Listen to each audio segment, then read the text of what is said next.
She was 12 feet up in a 300-year-old oak tree with kitchen shears in one hand and her pride choking her silent when gravity made its decision. Henry Carter stepped beneath her without being asked, arms steady, voice calm. "Jump," he said. "I'll catch you." She was a lawyer who'd never needed saving, a woman who climbed every ladder alone, but the branch was cracking and the ground was hard, and something in his eyes made her let go. He caught her like she weighed nothing, and for the first time in years she didn't have to land alone. If you want to see how a single-father carpenter became the only person she ever trusted to catch her, stay with me until the end. Drop a like and comment what city you're watching from so I can see how far this story travels. The September sun hung low over the Portland suburb of Cedar Mill when Henry Carter's palm sander went quiet. Not because he'd finished the bookshelf commission spread across his garage workbench, but because something in his peripheral vision didn't belong.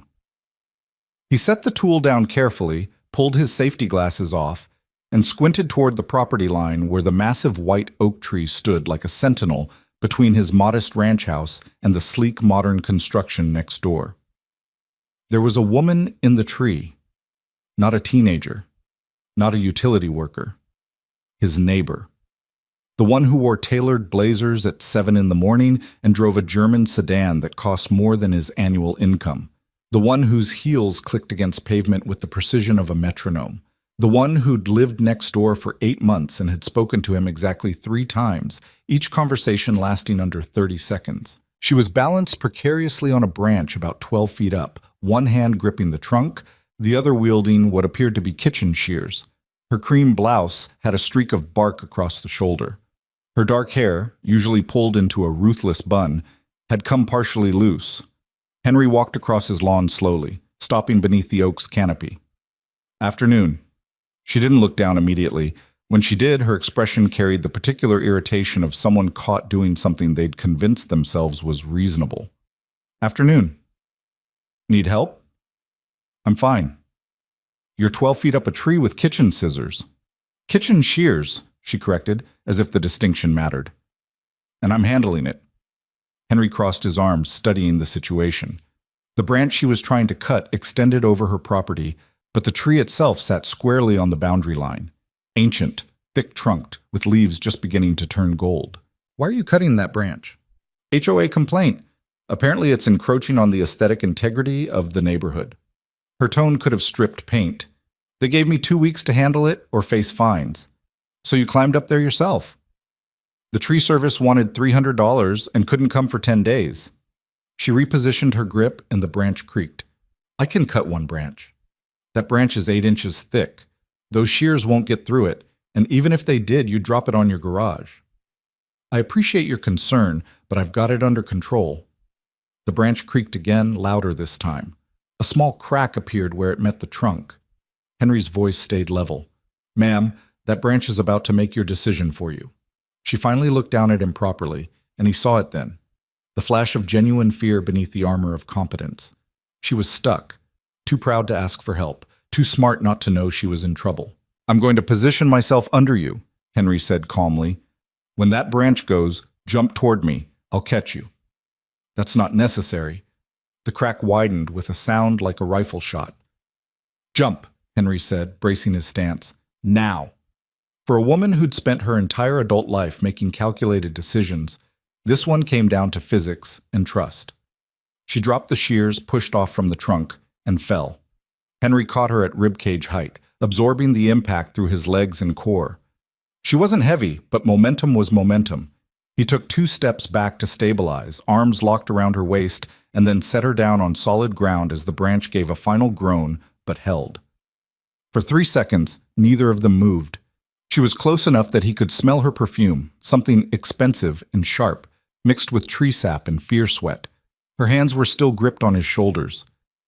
"You okay?" he asked quietly. She stepped back quickly, smoothing her blouse, rebuilding the walls in real time. "Yes, thank you. That branch needs to come down properly. I'll handle it tomorrow." "You don't need to, It's not a favor," Henry interrupted gently. "That tree's on the property line. Means it's partly mine. I'll take care of it." She studied him for a long moment, this broad-shouldered man in a sawdust-covered flannel and work jeans, and seemed to recalibrate something internal. I'm Olivia Bennett. Henry Carter. I know, your son plays in your backyard sometimes. He's enthusiastic. Henry smiled slightly. That's one word for it. Lucas is 6. Volume control isn't his strong suit yet. He seems happy. That's the goal. Henry glanced back at his garage where the bookshelf waited. I should get back to work, but stay out of that tree, yeah? Next time you might not have someone underneath. Olivia's jaw tightened slightly. I don't usually need someone underneath. Everybody does sometimes. Henry turned toward his house, then paused. For what it's worth, the HOA is full of it. That tree was here before this neighborhood existed. They can't make you cut it. They have architectural covenants. They have opinions. Big difference. He raised a hand in a casual wave. Have a good evening, Ms. Bennett. He walked away before she could respond, leaving her standing alone under the oak tree with bark on her blouse and the uncomfortable feeling that she'd just been seen in a way she didn't permit. Inside his house, Henry found Lucas sprawled on the living room floor with colored pencils scattered around him like shrapnel. His son looked up with a gap-toothed grin. Dad! I drew the Millennium Falcon! Henry crouched beside him, studying the lopsided spacecraft that looked more like an angry potato. That's outstanding, buddy. You got the cockpit on the right side and everything. Did you see the lady in the tree? I did. Was she stuck? Yeah? Did you save her? Henry considered this. I caught her when she jumped. Like a superhero? Like someone who was standing in the right place. Henry ruffled his son's hair. You wash your hands before dinner? Mostly. Go do it completely. Lucas scrambled up and thundered toward the bathroom. Henry stood slowly, his lower back reminding him he wasn't 25 anymore, and walked to the kitchen window that overlooked Olivia Bennett's property. Her house was all clean lines and floor-to-ceiling windows, the kind of architecture that cost serious money and announced serious ambition. Through the glass, he could see her moving through her living room, still in her work clothes, phone pressed to her ear. He'd noticed her before, of course. Hard not to. She was beautiful in that intimidating way that made men straighten their posture unconsciously. But more than that, she moved through the world like someone who'd learned early that showing weakness was dangerous. He recognized it because he'd seen it in the mirror during the 2 years after his wife died. That particular kind of armor you build when you can't afford to fall apart. The difference was, he'd had Lucas to force him back into softness. He wondered what Olivia Bennett had. The next morning, Henry was up at 6. Lucas wouldn't wake for another hour, so he pulled on his boots and walked to the property line with his climbing gear and a pole saw. The oak tree was magnificent up close, trunk thick as a compact car, bark deeply furrowed with age. He'd researched it once. White oaks in Oregon could live 400 years. This one had probably been a sapling when Lewis and Clark were still mapping the territory. He was setting up his ladder when Olivia's back door opened. She emerged in running clothes, her hair pulled back, expression carefully neutral. You're up early. Habit. Military before this. He secured the ladder base. Figured I'd handle this before it gets hot. I can pay you. Nope. Henry. Ms. Bennett, I'm doing this because it needs doing, and I know how. That's it. He started climbing, rope and harness secure. You want to help? Make sure that ladder doesn't shift. She moved to the ladder without argument, hands gripping the rails. Henry ascended into the canopy, working methodically. The problem branch was dead, had been for probably 2 seasons based on the bark beetle damage. It needed to come down regardless of what the HOA thought, but he could take it in sections, drop it safely, and leave the tree stronger. You do this professionally? Olivia called up. Carpentry's my job. Trees are just related skills. He made the first cut, lowering a section on a rope. But I grew up on a farm. You learn to handle what needs handling. Where? Eastern Oregon, outside Pendleton, middle of nowhere. What brought you here? Henry worked quietly for a moment, considering how much to share with someone who was essentially a stranger. But there was something about being 12 feet up in a tree that made conversation feel less exposed. My wife was from Portland. We moved here when she got a teaching position. Then she got sick. Pancreatic cancer. Died when Lucas was 2. The silence below him felt different, heavier. "I'm sorry," Olivia said finally. "Me too." He lowered another section. But Lucas needed stability, and she'd loved this neighborhood. So we stayed. That must be hard, raising him alone. Some days more than others, but he's worth every second. Henry paused his cutting. "You got family around here?" "No, I grew up in California, Bay Area. Moved here for work 3 years ago." "What do you do?" "Corporate law, mergers and acquisitions mostly." Henry whistled low. "So you're terrifying professionally, not just recreationally." He heard her laugh, actually laugh, for the first time. It sounded rusty, like she didn't use it often. Something like that. They worked in companionable quiet after that, Henry cutting and lowering, Olivia stabilizing and moving sections to the curb. By the time he climbed down, his shirt was soaked through, and the sun had climbed high enough to make the work uncomfortable. The oak looked better, though. Balanced, healthy, no longer dropping dead weight on her garage. Olivia stood back, surveying the work. "Thank you, seriously." "No problem." Henry coiled his rope. "But you should know that HOA complaints probably not going away. They get something in their head. They're like dogs with a bone." "Let them try." Her expression hardened into something sharp and legal. "I've dealt with worse than a neighborhood board on a power trip." Henry believed it. "Well, if they give you trouble, let me know. I've got the property survey in my files. This tree's technically on both our lots. They can't force removal without both owners agreeing." She looked at him curiously. "You researched property law?"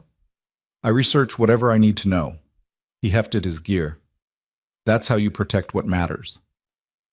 Something shifted in her expression. Recognition, maybe, or respect. "You're not what I expected." "What did you expect?" "I don't know. Someone simpler, I guess." Henry smiled slightly. "Simple and stupid aren't the same thing, Ms. Bennett." "Olivia," she corrected. "If you're going to save me from trees, you should probably use my first name." "Fair enough. But I didn't save you. Just gave you a safe place to land." He walked back to his house before she could respond, leaving her standing under the oak tree again, but this time on solid ground, with a view she hadn't noticed before. 3 days later, an envelope appeared in Henry's mailbox. Heavy cream cardstock, his name in elegant script. Inside was a gift card to the local hardware store for $200 and a note in the same handwriting, "For your time and expertise. Thank you. O.B." Henry stared at it for a long moment, then walked next door and knocked. Olivia answered in casual clothes, jeans and a sweater, her hair loose around her shoulders. She looked younger this way, less armored. "Henry, hi. Got your envelope." "Oh, good. I wasn't sure what you'd—" "Can't accept it." He held it out. Her expression cooled. "It's not charity. You did work that would have cost me $300 from a professional service. And I told you I wasn't doing it for money. Everyone needs money." "Sure, but that's not why I helped." Henry kept his voice gentle. "I did it because it needed doing, and I could do it. That's it. No payment required." Olivia stared at him like he was speaking a language she'd never learned. "I don't understand you." "That's okay. You don't have to." He set the envelope on her porch railing. "But if you want to do something for me, maybe just say hi when you see me instead of pretending your phone's real interesting." She flushed slightly. I don't." "You do. It's fine.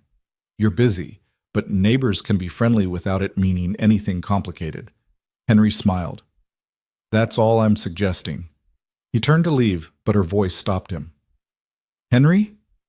"Yeah?" "Would you and Lucas want to come over for dinner sometime?" He turned back slowly. She looked as surprised by the invitation as he felt. "You cook?" "Not well, but I can order good takeout." "Lucas is 6. His palate tops out at chicken nuggets and mac and cheese." "I can work with that." She crossed her arms, defensive again. "Unless you don't want to." Henry studied her. This brilliant, beautiful, complicated woman who'd climbed a tree alone and was now offering something that clearly cost her. "Saturday work? Around 6? Saturday's perfect." "Okay then." He stepped off her porch. "Fair warning, though. Lucas asks about 8,000 questions an hour." I'm a lawyer. I'm used to interrogation. Henry laughed. Not like this, you're not, he yanked. Saturday arrived with Lucas vibrating at frequencies usually reserved for hummingbirds. Are we really having dinner at the fancy house? We are. Do I have to wear church clothes? Clean jeans and your blue shirt. That's fancy enough. What if I say something dumb? Henry knelt in front of his son, hands on small shoulders. Buddy, you're 6. Everything you say is a little dumb. That's how being 6 works. Just be yourself, use your manners, and don't ask about her money, okay? Okay. Lucas paused. Can I ask about her car? Sure. Can I ask why she doesn't have a husband? Absolutely not. What about Lucas? Okay. Okay. They walked next door at 6 sharp, Lucas clutching a bouquet of dandelions he'd insisted on picking. Olivia answered the door in dark jeans and a soft sweater, her hair pulled back simply. She looked at the wilting flowers in Lucas's fist, and something in her expression cracked open. Are those for me? Dad said you should always bring something when someone invites you over, Lucas announced. We don't have real flowers, but these are still pretty. They're beautiful. Olivia took them carefully. I'll put them in water right now. Her house was exactly what Henry expected. Modern, minimalist, everything in its place. But there were surprises, too. Books everywhere, spilling off shelves in the study. A vintage record player in the corner, framed photographs of landscapes, not people. The kitchen smelled like Chinese takeout and something baking. I got orange chicken, fried rice, and pot stickers, Olivia said, setting out containers. And I made brownies, though I can't promise they're edible. You made brownies? Lucas's eyes went wide. First time, so we'll find out together. They ate at her dining table, Lucas narrating his entire worldview between bites of rice. Olivia listened with an attention that seemed almost clinical at first, but gradually softened into something genuine. She asked good questions, not the condescending kind adults asked kids, but real ones. What did Lucas want to be when he grew up? What was his favorite subject? If he could have any superpower, what would it be? Flying, Lucas said immediately. So I could go anywhere fast. That's practical. Olivia glanced at Henry. What about you? Time travel, Henry said. Go back and tell myself which baseball cards to keep. She laughed. You'd waste time travel on baseball cards? Man's gotta have priorities. After dinner, Lucas discovered Olivia's record collection and begged to play something. She pulled out a Beatles album, and they listened to Here Comes the Sun while the brownies cooled. Lucas fell asleep on her couch halfway through side 2, sprawled out like he owned the place. Olivia stared at him with an expression Henry couldn't quite read. Does he always pass out like that? When he feels safe. Henry stood carefully. I should get him home. Wait. Olivia disappeared into her study and returned with a small wooden box. I found this in my basement when I moved in. Previous owners left it. I think it's a music box, but it's broken. Henry opened it carefully. The mechanism inside was seized, the cylinder scratched. But the craftsmanship was beautiful. Dovetail joints, inlaid marquetry on the lid. This is old, probably 1920s. Can you fix it? Maybe. Why? Olivia traced the lid pattern with one finger. My grandmother had one like this. She died when I was 12. I always regretted that I didn't get to keep it. She looked up at him. I know you're not a music box repair specialist. I'll take a look at it. Henry closed the lid gently. Can't promise anything, but I'll try. Thank you. She helped him gather Lucas into his arms. At the door, she paused. I don't do this. Do what? Have people over, make friends with neighbors, any of it. Henry shifted Lucas's weight, his son's head heavy on his shoulder. Why not? Because I learned a long time ago that depending on people is how you get hurt. Maybe, Henry said quietly, but being alone all the time is how you stay hurt.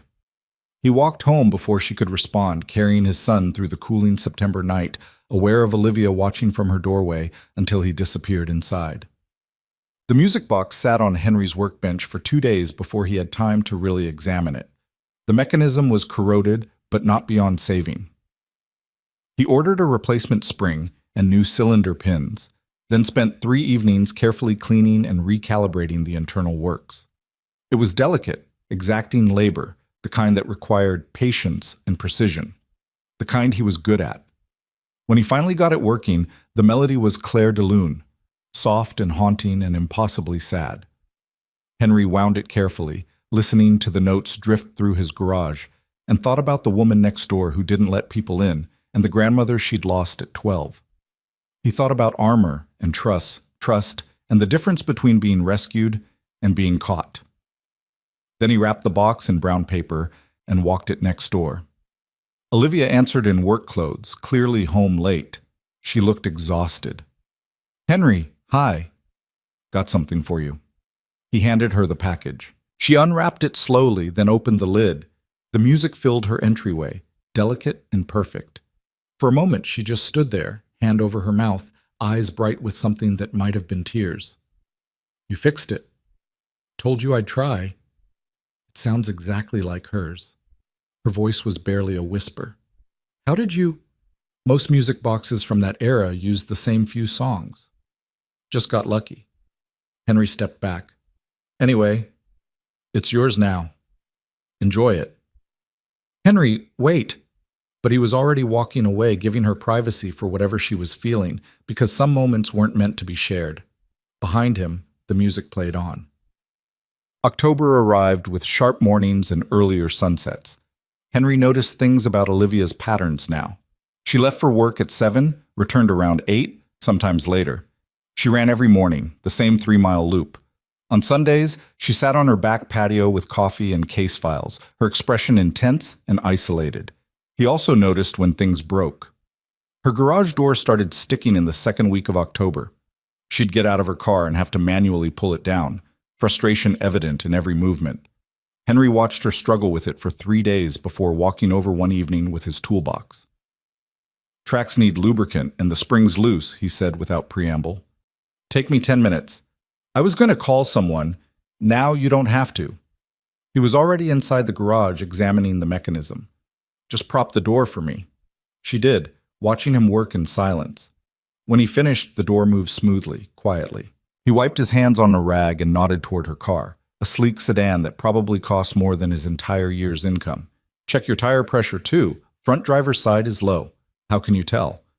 "It's sitting different, just a little, but enough." He packed his tools. "Gas station 2 blocks down has free air." "Henry, you don't have to." "I know." He met her eyes. "I want to. There's a difference." He left before she could argue, before she could offer payment, or thanks, or any of the things that would make it transactional instead of what it was. Someone taking care of someone else because they could. The next morning, Henry found a bag of expensive coffee on his doorstep with a note, "For being the kind of neighbor I didn't know existed. Thank you." He smiled and made a pot immediately. 2 weeks later, the HOA struck again, this time with a formal letter citing unapproved modifications to Olivia's property and threatening fines. She showed up at Henry's door after work, still in her suit, anger vibrating off her like heat. "They're claiming the oak tree's root system is damaging the sidewalk, and I'm responsible for repairs." She thrust the letter at him. "This is ridiculous. That tree's been there for 300 years. Henry read the letter carefully. "It's Steve Morrison." "Who?" "HOA president. Lives 4 houses down. He's had a problem with that tree since before you moved in. Wanted it removed for sightline issues." "So this is personal?" "Everything with Steve is personal." Henry handed the letter back. "But he's also wrong. Tree that old, roots are deep and stable. They're not damaging anything." "How do you know?" "Because I checked the sidewalk when I was researching property lines. No cracks, no heaving, nothing." He leaned against his doorframe. "You want me to handle this. Handle it how?" "Let me talk to him, neighbor to neighbor." Olivia's jaw tightened. "I can fight my own battles." "I know you can. But sometimes it helps to have someone who speaks his language." Henry's voice was gentle. "You're a lawyer from California in an expensive house. Steve sees you as everything wrong with the neighborhood. But me? I'm just a local guy who knows trees. He'll listen. And if he doesn't, then you unleash your legal skills. But let me try first." She studied him for a long moment. "Why do you keep doing this?" Doing what? Helping me. Protecting me. You barely know me. Henry considered his answer carefully. Because you climbed that tree alone when you shouldn't have had to, and because I can help. That's enough. Olivia's expression did something complicated, softened and sharpened at the same time. Okay, but if Steve Morrison doesn't listen, I'm filing a formal response that'll make him regret ever learning to read. Deal. Henry showed up at Steve Morrison's house the next evening with a folder of documents and the calm demeanor of someone who'd dealt with difficult people before. Steve was exactly what Henry expected. Late 50s, retired middle management, the kind of guy who'd found a small kingdom in an HOA board and ruled it like a tyrant. Henry, what can I do for you? Wanted to talk about that oak tree, the one on the property line between my place and Olivia Bennett's. Steve's expression soured immediately. That monstrosity needs to come down. It's a hazard. Actually, it's not. Henry opened his folder. I've got the property survey here. Trees on the boundary line, which makes it shared property. You need both owners' consent for removal. I don't consent. The roots are destroying the sidewalk. No, they're not. Henry pulled out photographs he'd taken. Sidewalks in perfect condition. I checked with a level. No cracks, no displacement, nothing. He set them on Steve's porch railing. And even if there were damage, the city's responsible for sidewalk maintenance, not individual homeowners. Says so in the municipal code. He produced another document. Section 12.4.7. Steve's face was reddening. She put you up to this? Nobody put me up to anything. I'm protecting my property. That tree's been there since before this neighborhood existed. It's got historical significance and ecological value. You try to force removal, I'll fight it. And I've got the documentation to win. This is about that woman. This is about a 300-year-old white oak that deserves respect. Henry's voice stayed level, but something in it hardened. You got a problem with Ms. Bennett because she's successful and didn't ask your permission to move here. That's your issue, not hers. But you're not using that tree as an excuse to harass her. We clear? Steve opened his mouth, then closed it. Henry had done his homework, had the facts, and had the quiet confidence of someone who didn't bluff. Fine, Steve muttered. But if I see any actual damage, you'll follow proper channels and document it correctly, just like everyone else. Henry collected his papers. Have a good evening, Steve. He walked away feeling the satisfaction of a problem solved quietly and completely. When he told Olivia later that night, standing in his driveway while Lucas played in the yard, she stared at him like he'd performed magic. You just handled it? Told you I would. But you researched municipal code and property law and took photographs. Took maybe 2 hours. Not a big deal. Henry, that's literally what I do for a living, and it would have taken me longer. He shrugged. You fight battles in courtrooms. I fight them in basements and city records. Different skills, same result. Olivia was quiet for a moment, watching Lucas chase fireflies in the dimming light. Nobody's ever just taken care of something for me like that. Maybe you never let them. Maybe nobody ever offered without wanting something in return. Henry met her eyes. I don't want anything, Olivia, except maybe for you to stop looking so surprised when someone's decent to you. She laughed, but it sounded shaky. That might take a while. I've got time. Lucas ran over, out of breath and grinning. Dad! Ms. Bennett! I caught 3 fireflies. Did you let them go? Henry asked. Yeah, they're too pretty to keep in a jar. Olivia smiled at his son with something that looked almost like longing. That's very wise, Lucas. Dad says you should only keep things that want to be kept. Lucas looked up at his father with absolute trust. Right, Dad? Right, buddy. Henry ruffled his hair, aware of Olivia watching them both with an expression he couldn't quite read. When they went inside later, Henry looked back to see her still standing in her driveway, lit by the glow of her porch light, looking less like armor and more like a person. The music box sat on Olivia's desk at work, a small rebellion against the sterile corporate environment. She'd wind it sometimes between conference calls, let Claire de Lune play, while she reviewed contracts and negotiated terms that could make or break companies. Her colleagues noticed but didn't comment. Olivia Bennett wasn't someone you questioned. but she questioned herself. Late one Thursday night, buried under a merger that was collapsing in real time, she stared at her computer screen and thought about Henry Carter fixing her garage door, about him researching property law to protect a tree, about the way he'd caught her without hesitation when she fell.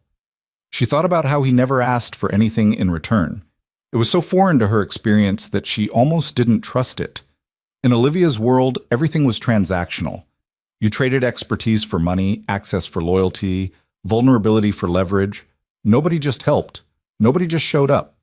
But Henry did. She wound the music box again, listening to the delicate melody, and remembered her grandmother telling her once that the strongest people weren't the ones who never fell. They were the ones who knew how to land. Olivia had been falling alone her entire life. Maybe it was time to trust someone to catch her. The night everything changed started ordinarily enough. Henry was in his garage refinishing a dining table when he heard the crash. He dropped his sanding block and ran outside to find Olivia standing in her driveway, staring at her car. The driver's side mirror was shattered, glass scattered across the concrete. What happened? Some asshole in a truck sideswiped me 2 blocks from here and kept going. Her voice was shaking, with anger or adrenaline, Henry couldn't tell. Didn't even stop. You okay? I'm fine. The car's not. Henry examined the damage. The mirror was destroyed, but there was also a deep scrape along the door panel. You get a plate number? No, it happened too fast. She wrapped her arms around herself. I'll call my insurance tomorrow. Come inside, you're shaking. I'm fine. Olivia. His voice was gentle but firm. Come inside. She followed him into his house where Lucas was already asleep. Henry guided her to the couch, then disappeared into the kitchen and returned with tea. Chamomile. It helps. She took the mug with trembling hands. This is stupid. It's just a car. It's not stupid. You got hit. That's scary. He sat across from her, giving her space. Adrenaline's got to go somewhere. They sat in silence while she drank the tea. Gradually, her breathing evened out. The shaking stopped. She looked around his living room, comfortable furniture showing wear, Lucas's drawings covering the fridge, a life built on love rather than aesthetics. Your house feels safe, she said quietly. That's the goal. Mine doesn't. It's beautiful, but it doesn't feel like home. She set the mug down. Sometimes I wonder what I'm building all this for. What do you mean? The career, the house, the perfect life on paper. I've been chasing success for so long, I forgot to build anything real. She looked at him. You have Lucas? You have purpose? What do I have? You have whatever you decide to build, Olivia. It's not too late. Isn't it? I'm 34. Most people my age have families, partnerships, connections. I have a career and an empty house. Henry leaned forward. You also have intelligence, strength, and more courage than you give yourself credit for. You climbed a tree to solve a problem. You stood up to an HOA. You invited a neighbor and his kid to dinner, even though it terrified you. That's not nothing. It feels like nothing. Then you're not looking at it right. His voice was quiet but certain. You're building, Olivia. It just looks different than you expected.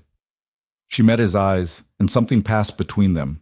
Recognition maybe, or understanding, or the beginning of something neither of them had names for yet. Thank you, she whispered. For what? For catching me. Again. Henry smiled. Anytime you need to jump, I'll be there. She left shortly after, but the air between them had shifted. As Henry watched her walk back to her house, he realized he wasn't just helping a neighbor anymore. He was falling for her, and he had no idea if she'd catch him back. The morning after the accident, Henry woke to find Olivia's car already gone from her driveway. She'd left before dawn, probably headed to the body shop before work. He stood at his kitchen window with coffee cooling in his hands, staring at the empty space where her sedan usually sat, and felt the absence like a physical thing. Lucas stumbled into the kitchen in his dinosaur pajamas, hair sticking up in 17 directions. Is Miss Bennett okay? She's fine, buddy. Just got her car fixed. But she was sad last night. I heard her voice through the window. Henry crouched down to his son's level. She was shaken up. Sometimes grown-ups get scared too. Did you make it better? I tried. Lucas wrapped his arms around Henry's neck in a fierce hug. "You're good at making things better, Dad."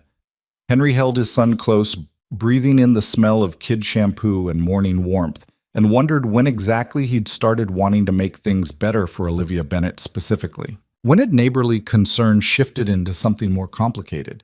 When had catching her stopped being an accident and started being a choice he'd make over and over again? He didn't have answers. He just had the growing certainty that he was in trouble. The kind of trouble that started with kitchen tea and ended with a heart that couldn't protect itself anymore. 3 days passed before he saw her again. She pulled into her driveway just after 8 on a Wednesday evening, driving a rental car while hers was being repaired. Henry was helping Lucas with homework at the kitchen table when he heard the engine, and he hated how much his chest loosened at the sound. "Can I go say hi?" Lucas asked, already halfway out of his chair. "Finish your math problems first." "But Dad..." "Finish them. Then you can go over." Lucas attacked the worksheet with renewed focus, tongue poking out in concentration. Henry watched him work and thought about his wife Sarah, who'd had the same expression when she was focused on something.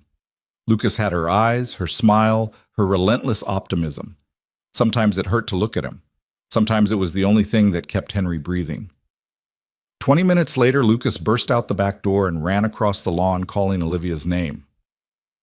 Henry followed more slowly, giving his son space to be the bridge he himself wasn't sure how to build. Olivia was standing on her patio with her blazer draped over one arm, looking exhausted. When she saw Lucas barreling toward her, though, something in her expression softened. "Hey, Lucas."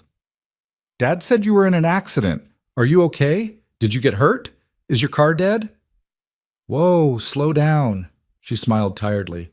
"I'm fine. Car's getting fixed. Should be back in a few days." "Dad made you tea when you were sad." Olivia's eyes found Henry's over Lucas's head. "He did. Your dad's good at taking care of people." "That's because he's the best dad ever." Lucas grabbed her hand without self-consciousness. "Want to see the spaceship I built with Legos?" "Lucas," Henry interrupted gently, "Ms. Bennet just got home from work. She's probably tired." "It's okay," Olivia said quickly. "I'd love to see it." So they ended up in Henry's living room, Olivia perched on the edge of his couch while Lucas narrated the entire construction process of a Lego structure that looked more like an abstract sculpture than any spacecraft Henry had ever seen. She listened with the same focused attention she'd bring to a corporate merger, asking questions about propulsion systems and crew capacity like she was genuinely interested. Henry leaned against the doorframe watching them, his heart doing something complicated and painful in his chest. When Lucas finally ran out of steam and went to brush his teeth for bed, Olivia stood to leave. "Thank you for letting me crash your evening." "You didn't crash anything." Henry walked her to the door. "You doing okay? Really?" She hesitated, and he saw the moment she decided to tell him the truth. "I got into it with my boss today. Big case falling apart because the other side found irregularities in the preliminary filings. He blamed my team. It wasn't our fault, but he needed someone to yell at." She rubbed her eyes. "So I've had better days. Want to talk about it?" "Not particularly. Want to pretend it didn't happen." "That's fair." Henry opened the door for her. "But if you change your mind, I'm right next door." "Why do you do that?" "Do what?" "Make space for me. Without pushing, without expecting anything." She looked at him with genuine confusion. "Most people want something." "I want you to be okay," Henry said simply. "That's it." Olivia studied his face like she was searching for the catch, the hidden angle, the manipulation. When she didn't find it, something in her crumpled just slightly. "I don't know what to do with that." "You don't have to do anything with it. Just know it's true." She left without saying anything else, but Henry saw her pause on his porch steps, saw her hand touch her chest like something there hurt, before she walked home alone. The next afternoon, Henry found a package on his doorstep. Inside was a first edition copy of a carpentry techniques book he'd mentioned wanting months ago during their dinner. The note said, "Because you make space, thank you for that." Henry sat on his porch steps holding the book, staring at her house, and knew he was past the point of protecting himself. Over the following weeks, a pattern developed. Olivia would come home late, exhausted and armored, and somehow end up at Henry's house. Sometimes it was Lucas who pulled her over with an invitation to see a new drawing or help with a science project. Sometimes it was Henry mentioning he'd made too much dinner. Sometimes she just appeared like she'd forgotten how to stay away. They didn't talk about what was happening between them. They just existed in the same space, and slowly, Olivia's armor started coming off in pieces. One Thursday evening, she showed up with her laptop and a stack of case files. "Can I work at your kitchen table? My house feels too quiet tonight." "Sure." Henry was building a bookshelf in the garage but came inside to make coffee. "Lucas is at a friend's house for a play date. Pick him up in an hour." "So you'll be here?" "Yeah, why?" "Just, I like knowing someone else is in the house." She opened her laptop quickly, like the admission embarrassed her. "It's easier to focus." Henry made 2 cups of coffee and set one beside her without comment. Then he went back to his garage, leaving the door open so she could hear the sounds of him working.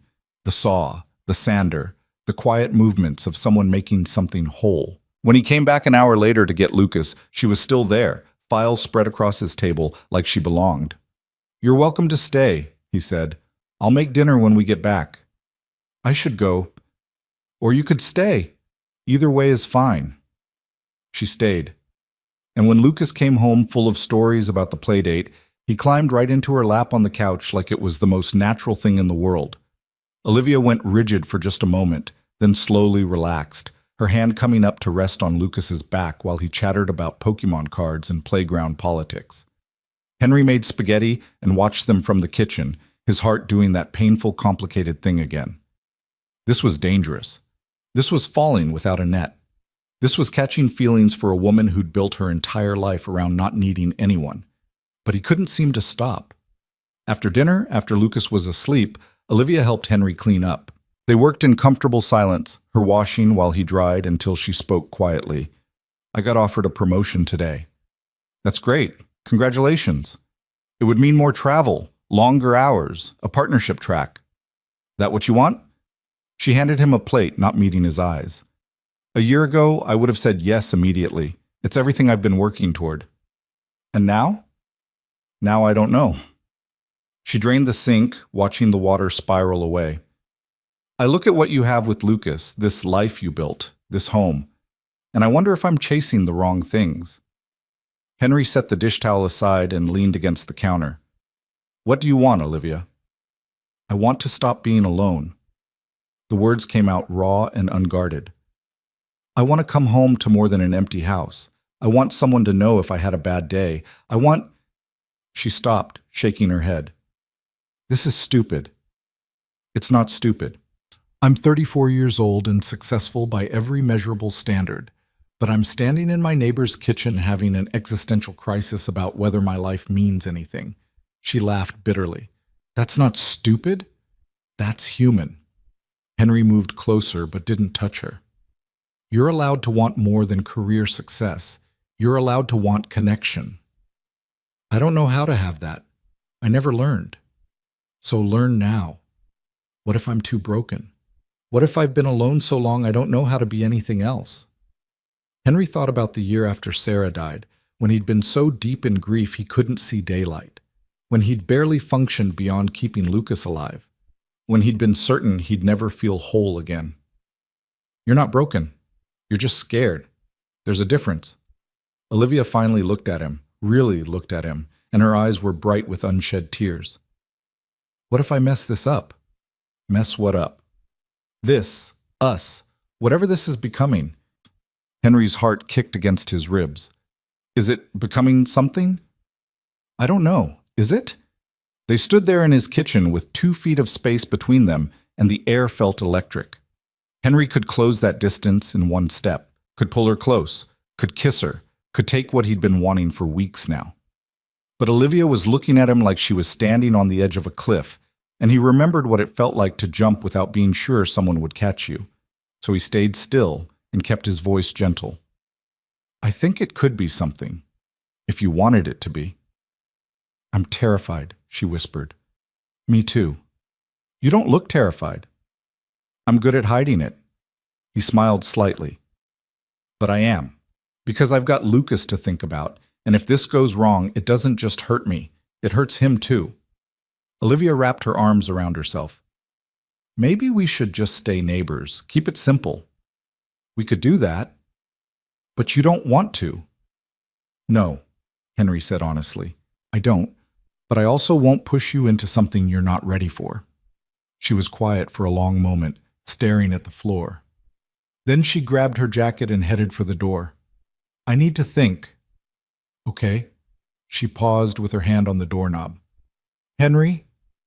Yeah? Thank you for not making this easy.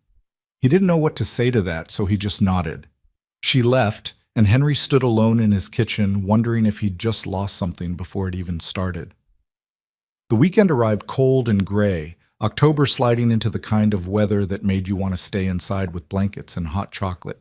Henry kept busy, took Lucas to soccer practice, finished a commission, cleaned out the garage. He didn't see Olivia. Her car stayed in her driveway, her curtains stayed closed, and he forced himself not to go over there. She needed space. He could give her that. Sunday afternoon, Lucas was building a fort out of couch cushions when someone knocked on the door.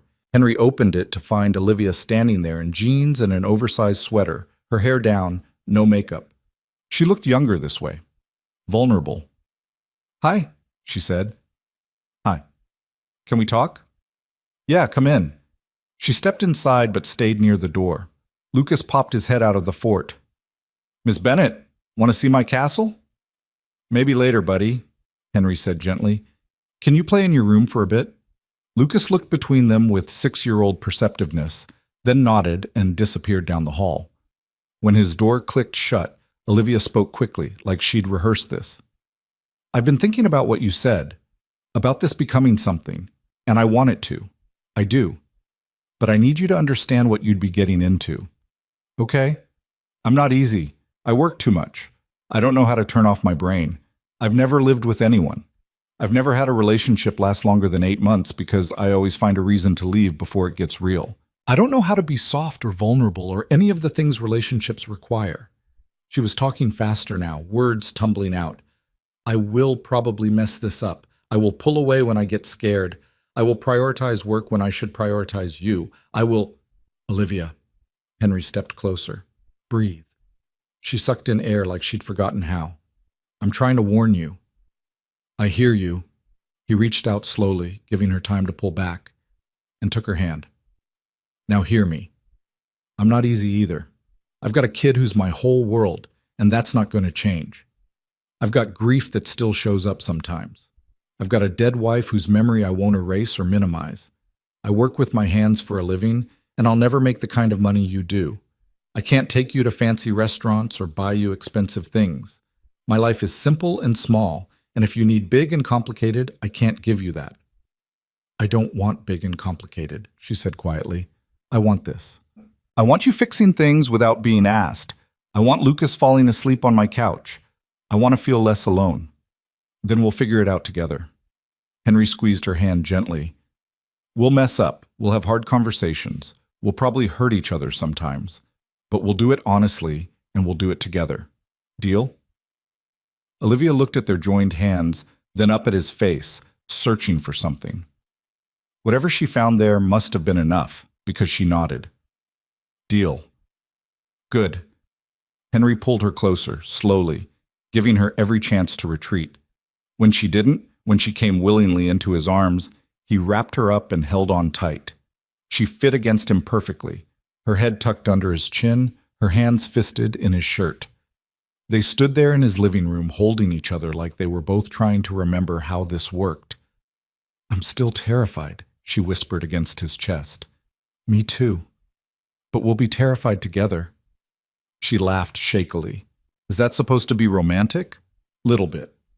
They stayed like that until Lucas's door opened and small feet padded down the hall. Are you guys hugging? Olivia pulled back slightly, but didn't let go of Henry completely. Yeah, we are.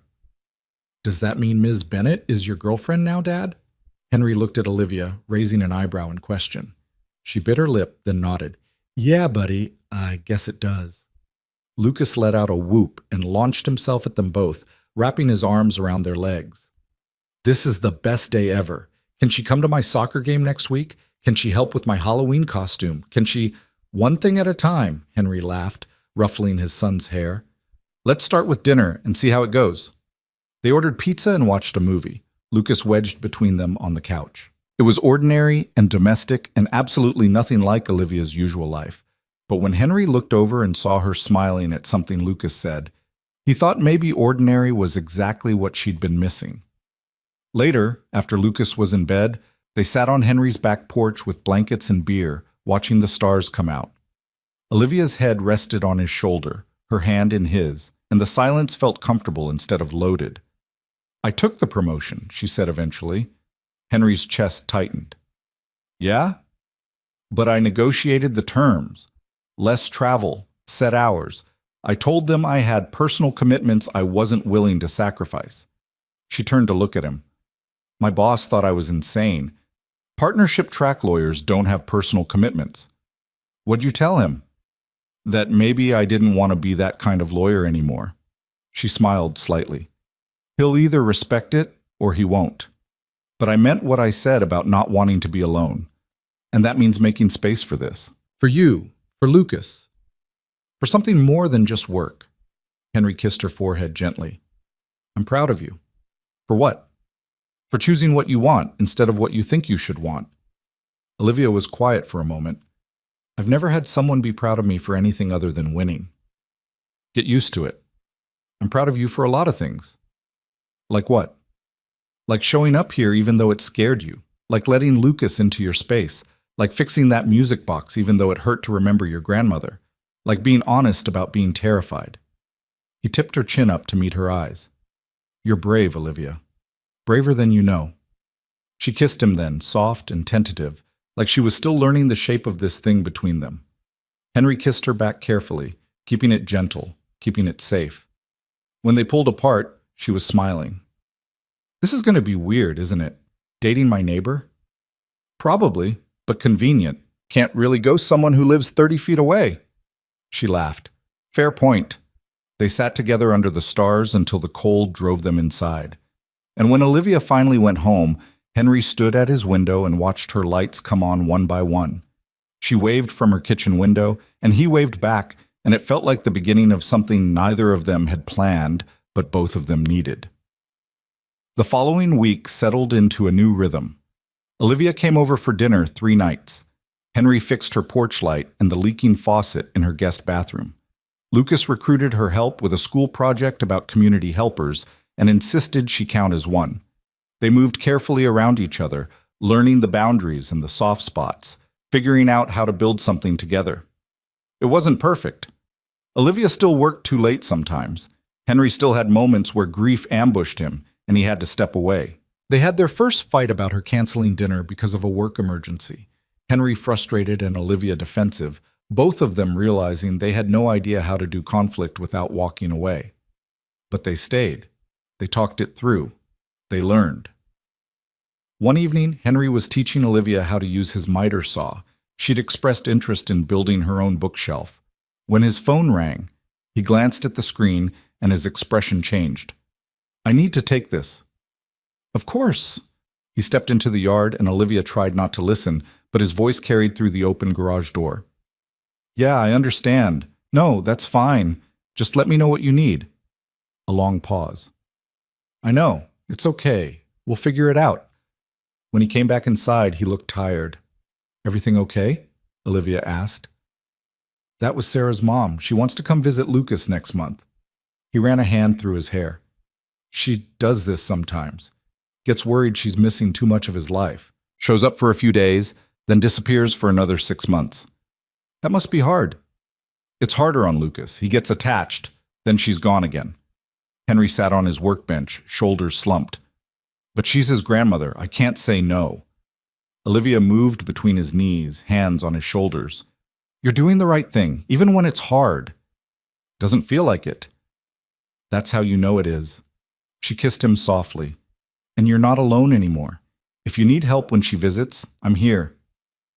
Henry pulled her close, burying his face in her neck. Thank you. They stood like that in the sawdust-scented garage, holding each other while the world spun on, and Olivia realized this was what partnership felt like. Not grand gestures or romantic drama, but showing up in the small moments when someone needed you to be steady. She could do this. She wanted to do this. The realization settled into her bones like certainty. 2 weeks later, Olivia had to fly to Seattle for a deposition. She'd be gone 3 days. The morning she left, she stopped by Henry's house to say goodbye. "I'll be back Friday evening," she said, adjusting her carry-on. "Call me if you need anything." Lucas hugged her legs. "Bring me a present." "Lucas," Henry chided gently. "What?" "Miss Bennett likes bringing presents." Olivia laughed. "I'll see what I can find." She kissed Henry quickly, aware of Lucas watching with interest. "Miss you already?" "We'll be here when you get back." She left, and the house felt emptier for it. Henry realized he'd gotten used to her presence, the way she'd become woven into their daily life. Lucas noticed too, asking 3 times that first day when she was coming home. Olivia called every night from her hotel room, talking to Lucas about his day and then to Henry about hers. The case was brutal, opposing counsel playing dirty, but she sounded energized rather than drained. "I forgot how much I like winning," she admitted on the second night. "You're allowed to love your job and love other things too," Henry said. "They're not mutually exclusive." "Feels like they are sometimes. Only if you make them that way." She was quiet for a moment. "I miss you. Is that weird? We've only been together a few weeks." "Not weird. I miss you too." "What are you wearing?" Henry laughed. "Are we doing that?" "No, I want to picture you. Where are you?" "Sitting on my bed in sweatpants and an old t-shirt. Very sexy." "Sounds perfect." Her voice went soft. "I'll be home soon. I'll be waiting." Friday evening, Henry and Lucas drove to the airport to pick her up.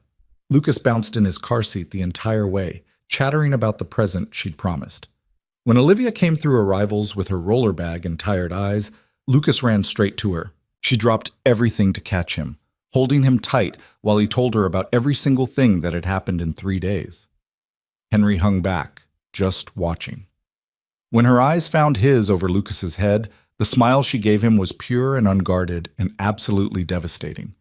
This woman, this brilliant, complicated, terrified woman who'd climbed a tree alone and then decided to trust him to catch her. He was so far gone, it wasn't even funny. They drove home through Friday evening traffic, Lucas monopolizing the conversation, Olivia reaching across the console to hold Henry's hand. When they pulled into their street, their houses sitting side by side in the fading light, it struck Henry how much had changed in 2 months. He'd caught a woman falling from a tree, and somehow she'd caught him right back. That night, after Lucas fell asleep clutching the Space Needle snow globe Olivia had brought him from Seattle, she and Henry sat in his backyard with wine and the comfortable silence that comes from people who'd stopped trying to fill every gap with words. The October air had turned sharp, carrying the promise of winter, and Olivia had stolen one of Henry's flannels to wear over her sweater. It swallowed her frame, sleeves hanging past her hands, and something about seeing her wrapped in his clothes made Henry's chest feel too small for his heart. "I need to tell you something," Olivia said, staring into her wine glass like it held answers. "Something happened in Seattle." Henry's stomach dropped, but he kept his voice steady. "Okay. One of the partners at the firm I was deposing against offered me a job. Big firm, huge salary, partnership guaranteed within 2 years. She finally looked at him. "It's everything I've worked toward my entire career." "What'd you say?" "I said I'd think about it." She set her glass down. "A year ago, I would have accepted on the spot. 6 months ago, I would have at least been tempted. But sitting in that conference room, listening to him talk about billable hours and corner offices, all I could think about was Lucas asking when I'd be home, and you telling me I could love my job and love other things too." "What do you want to do?" "I want to say no." She laughed shakily. "Which is insane. This is literally the opportunity of a lifetime." But it would mean moving to Seattle, working 80-hour weeks, building a life that doesn't have room for anything except work. She turned to face him fully. "And I don't want that life anymore. I want this. I want Friday night airport pickups and Lucas's snow globes and wearing your flannel in your backyard. I want ordinary and small and real." Henry reached for her hand. "Then say no." "It's not that simple, Sung." "Yes, it is. You already know what you want. You're just scared to choose it." Of course I'm scared, she said, voice rising. What if I'm wrong? What if I turn this down and we don't work out and I've sacrificed my career for nothing? What if you take it and spend the rest of your life wondering what you gave up? Henry kept his tone gentle. Olivia, I can't tell you what to choose. This has to be your decision. But I can tell you that whatever you choose, I'll respect it, even if it means you leave. You just let me go? If that's what you needed? He squeezed her hand. But I'd really prefer you stayed. She kissed him then, hard and desperate, like she was trying to prove something to both of them. When they broke apart, she was crying. I don't want to leave. I don't want to be that person anymore, chasing the next promotion like it'll finally make me feel like I'm enough. You are enough, right now, exactly as you are. How do you know that? Because I see you. I see. Not the lawyer or the career or the impressive resume. Just you. And you're more than enough. Olivia buried her face in his shoulder, and Henry held her while she cried out years of pressure and expectations and the exhausting weight of proving herself to people who'd never really see her anyway. When she finally quieted, he kissed her forehead and said, Whatever you decide, we'll figure it out, okay? Okay. She pulled back, wiping her eyes.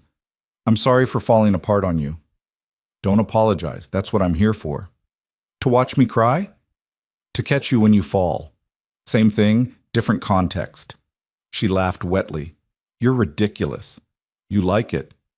I really do. She stood, pulling him up with her. Walk me home?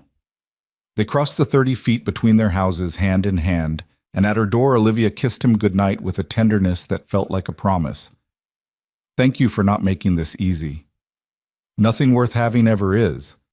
She went inside, and Henry walked back to his house feeling the weight of what she was carrying. He wanted to tell her the choice was obvious, that love and connection mattered more than career prestige, but he knew it wasn't that simple. Olivia had built her entire identity around professional success. Asking her to choose something different wasn't asking her to turn down a job. It was asking her to reimagine who she was. All he could do was make sure she knew she had a place to land, whatever she decided. The next week, Olivia was quieter than usual. She still came over for dinner, still helped Lucas with homework, still fell asleep on Henry's couch while they watched movies. But there was a tension in her shoulders, a distance in her eyes that told Henry she was working through something she couldn't share yet. He gave her space, waited, trusted. On Wednesday evening, she showed up at his door with takeout and a determined expression. I need to talk to you, both of you. Lucas looked up from his Lego project. Am I in trouble? Nobody, Olivia smiled at him. I just want to tell you both something important. They sat at the kitchen table, Lucas swinging his legs and stealing spring rolls while Olivia gathered her thoughts. Henry watched her, this woman he'd fallen for without meaning to, and prepared himself for whatever she was about to say. I turned down the job in Seattle, Olivia said finally. Called the partner this morning and said no. Lucas cheered. Henry felt relief flood through him, but he kept his voice neutral. You sure that's what you want? I'm sure. I also talked to my current firm about restructuring my position, set boundaries around hours and travel. They weren't thrilled, but they agreed. She looked between them. I'm not giving up my career. I'm just making room for other things too, for you guys, for a life outside work. That's awesome. Lucas jumped off his chair and hugged her. Does this mean you'll be around more? Yeah, it does. Can you come to my school fall festival next Friday? We're doing a costume parade and everything. Olivia looked at Henry, who nodded encouragement. I'd love to, Lucas. After dinner, after Lucas retreated to his room to pick out his festival costume, Henry pulled Olivia into his arms. I'm proud of you. I'm terrified I made the wrong choice. You made the brave choice. That's all that matters. What if it doesn't work out? What if I resent you for it later? Henry tilted her chin up. Then we'll deal with it later. But right now you made a choice that honored what you actually want instead of what you think you should want. That's huge. I've never done that before. Chosen something for myself instead of for my career. How's it feel?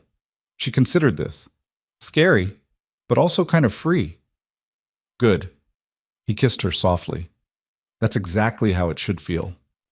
They stood in his kitchen holding each other, and Henry thought about all the ways she'd changed since that afternoon in the oak tree.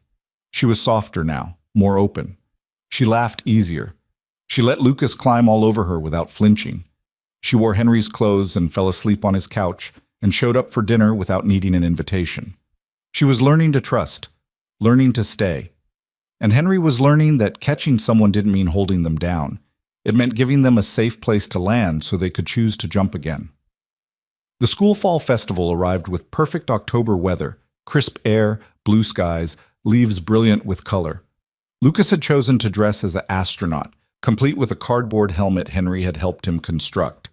Olivia showed up wearing jeans and boots, her hair in a ponytail, looking more relaxed than Henry had ever seen her. "You ready for this?" he asked as they walked toward the school. "How chaotic are we talking?" "Think controlled chaos with juice boxes and face painting." "I survived corporate litigation. I can handle elementary school festivals." Lucas ran ahead to meet his friends, leaving Henry and Olivia to navigate the crowds of parents and teachers setting up booths. Henry introduced her to people he knew. Other parents, Lucas's teacher, the principal. Each time he said, "This is Olivia, my girlfriend," with quiet pride. And each time Olivia smiled like the title still surprised her. They were halfway through the costume parade when Henry's phone buzzed. He glanced at it, and his expression tightened. "It's Sarah's mom. She's here." Olivia followed his gaze to see a woman in her early 60s standing near the entrance, scanning the crowd. She was elegant in that understated way that spoke of old money, her posture perfect, her expression carefully controlled. "You want me to make myself scarce?" Olivia asked quietly. "No, stay." Henry took her hand. "Lucas should see that we're together, that it's normal." They walked over, Lucas between them, and the woman's eyes landed on their joined hands with visible surprise. "Henry! Karen! Didn't know you were coming today." "I wanted to surprise Lucas." Karen crouched down to her grandson's level. "Hi, sweetheart. Look at you. An astronaut. Grandma!" Lucas hugged her, then immediately started talking about his costume and the festival and everything he'd done in the past hour. Karen listened with a smile that didn't quite reach her eyes, her attention flickering between Lucas and Olivia. "Karen, this is Olivia Bennett, my girlfriend." Henry's voice was steady. "Olivia, this is Karen Walsh, Sarah's mother." The two women shook hands with the careful politeness of people sizing each other up. "It's nice to meet you," Olivia said. "Henry's mentioned you." "Has he?" Karen's tone was pleasant but cool. "He didn't mention you." "It's fairly recent," Henry said evenly. "We've been together about 6 weeks." Karen's smile tightened just slightly. "Well, that's wonderful. I'm sure Sarah would want you to be happy." The comment hung in the air like a challenge. Olivia felt Henry's hand tense in hers, but his voice stayed calm. "I think she would." Lucas, oblivious to the tension, grabbed his grandmother's hand. "Come see the cakewalk. They have chocolate cake." Karen let herself be pulled away, but not before giving Olivia one more assessing look. When they were alone, Olivia turned to Henry. "That was fun. Sorry, she's protective of Sarah's memory, probably sees you as a replacement. Are you okay?" "Yeah, just wasn't expecting her today." He squeezed her hand. "Thanks for staying. Where else would I go?" They found Karen and Lucas at the cakewalk, watching him jump between numbered squares with pure joy. Karen stood apart from the other parents, maintaining that careful distance that spoke of someone who didn't quite know how to be casual. Olivia recognized it because she'd perfected the same stance herself. "He looks happy," Olivia said, moving to stand beside her. Karen glanced over. "He does. Henry's done well with him. He's an amazing father." "Sarah would be pleased." Karen's voice softened. She worried before she died about whether Henry could handle it alone. He wasn't alone. He had Lucas. That made all the difference. Karen studied her more carefully now. "You care about my grandson." "I do. He's a remarkable kid." "And Henry?" Olivia met her gaze directly. "I care about him too, very much. It's only been 6 weeks. Sometimes that's all it takes to know." Karen was quiet for a moment, watching Lucas win the cakewalk and celebrate like he'd won the lottery. I don't want him hurt. Either of them. Neither do I. Good. Karen's expression softened just slightly. Then maybe we can figure out how to make this work. It wasn't exactly a blessing, but it was a start. Olivia nodded, and they stood together watching Lucas devour chocolate cake with his friends, two women from completely different worlds finding common ground in their love for the same little boy. Later, after Karen left with promises to visit again soon, Henry and Olivia walked Lucas home through the twilight. Their son, and Olivia realized she'd started thinking of Lucas as partly hers, chattered endlessly about the festival, still wearing his astronaut helmet. "Grandma was nice," Lucas said, "but she seems sad." "She misses your mom," Henry explained gently. "Grandmas never stop missing their daughters." "Is it okay that Miss Olivia is your girlfriend?" "Of course it is. Why?" "Because Mom isn't here anymore, and I don't want her to be sad in heaven." Henry stopped walking and knelt in front of his son. "Buddy, your mom loved us both so much, and one thing she always said was that love doesn't run out. There's always room for more. So her loving us doesn't mean we can't love other people too, and I think she'd be really happy that Olivia is in our lives." "You think so?" "I know so." Lucas considered this with the seriousness only 6-year-olds could manage. Then he looked at Olivia. "Do you love us?" Olivia's breath caught. She looked at Henry, who gave her the smallest nod of encouragement, then crouched down beside him. "Yeah, Lucas, I do."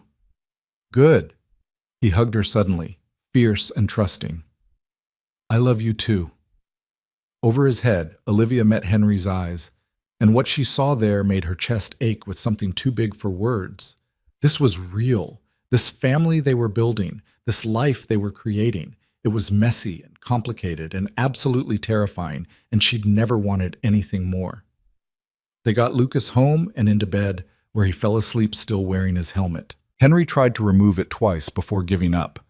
"We'll deal with it in the morning." Downstairs, Olivia collapsed onto the couch. That was intense. "Which part? Meeting Sarah's mom or Lucas telling you he loves you?" "Both, all of it." She pulled him down beside her. "I've never had a kid tell me they loved me before." "How'd it feel?"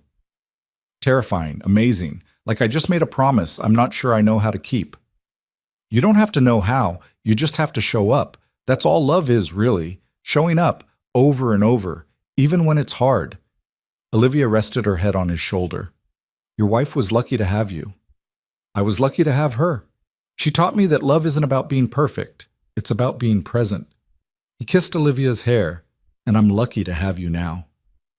"Even though I'm a disaster at this whole relationship thing?" "You're not a disaster. You're learning. There's a difference." She tilted her face up to kiss him, and what started gentle turned deeper, more urgent. Henry pulled back slightly. "Lucas is asleep upstairs." "I know. And we've been taking things slow." "I know that too." She kissed him again. "But I'm tired of being scared.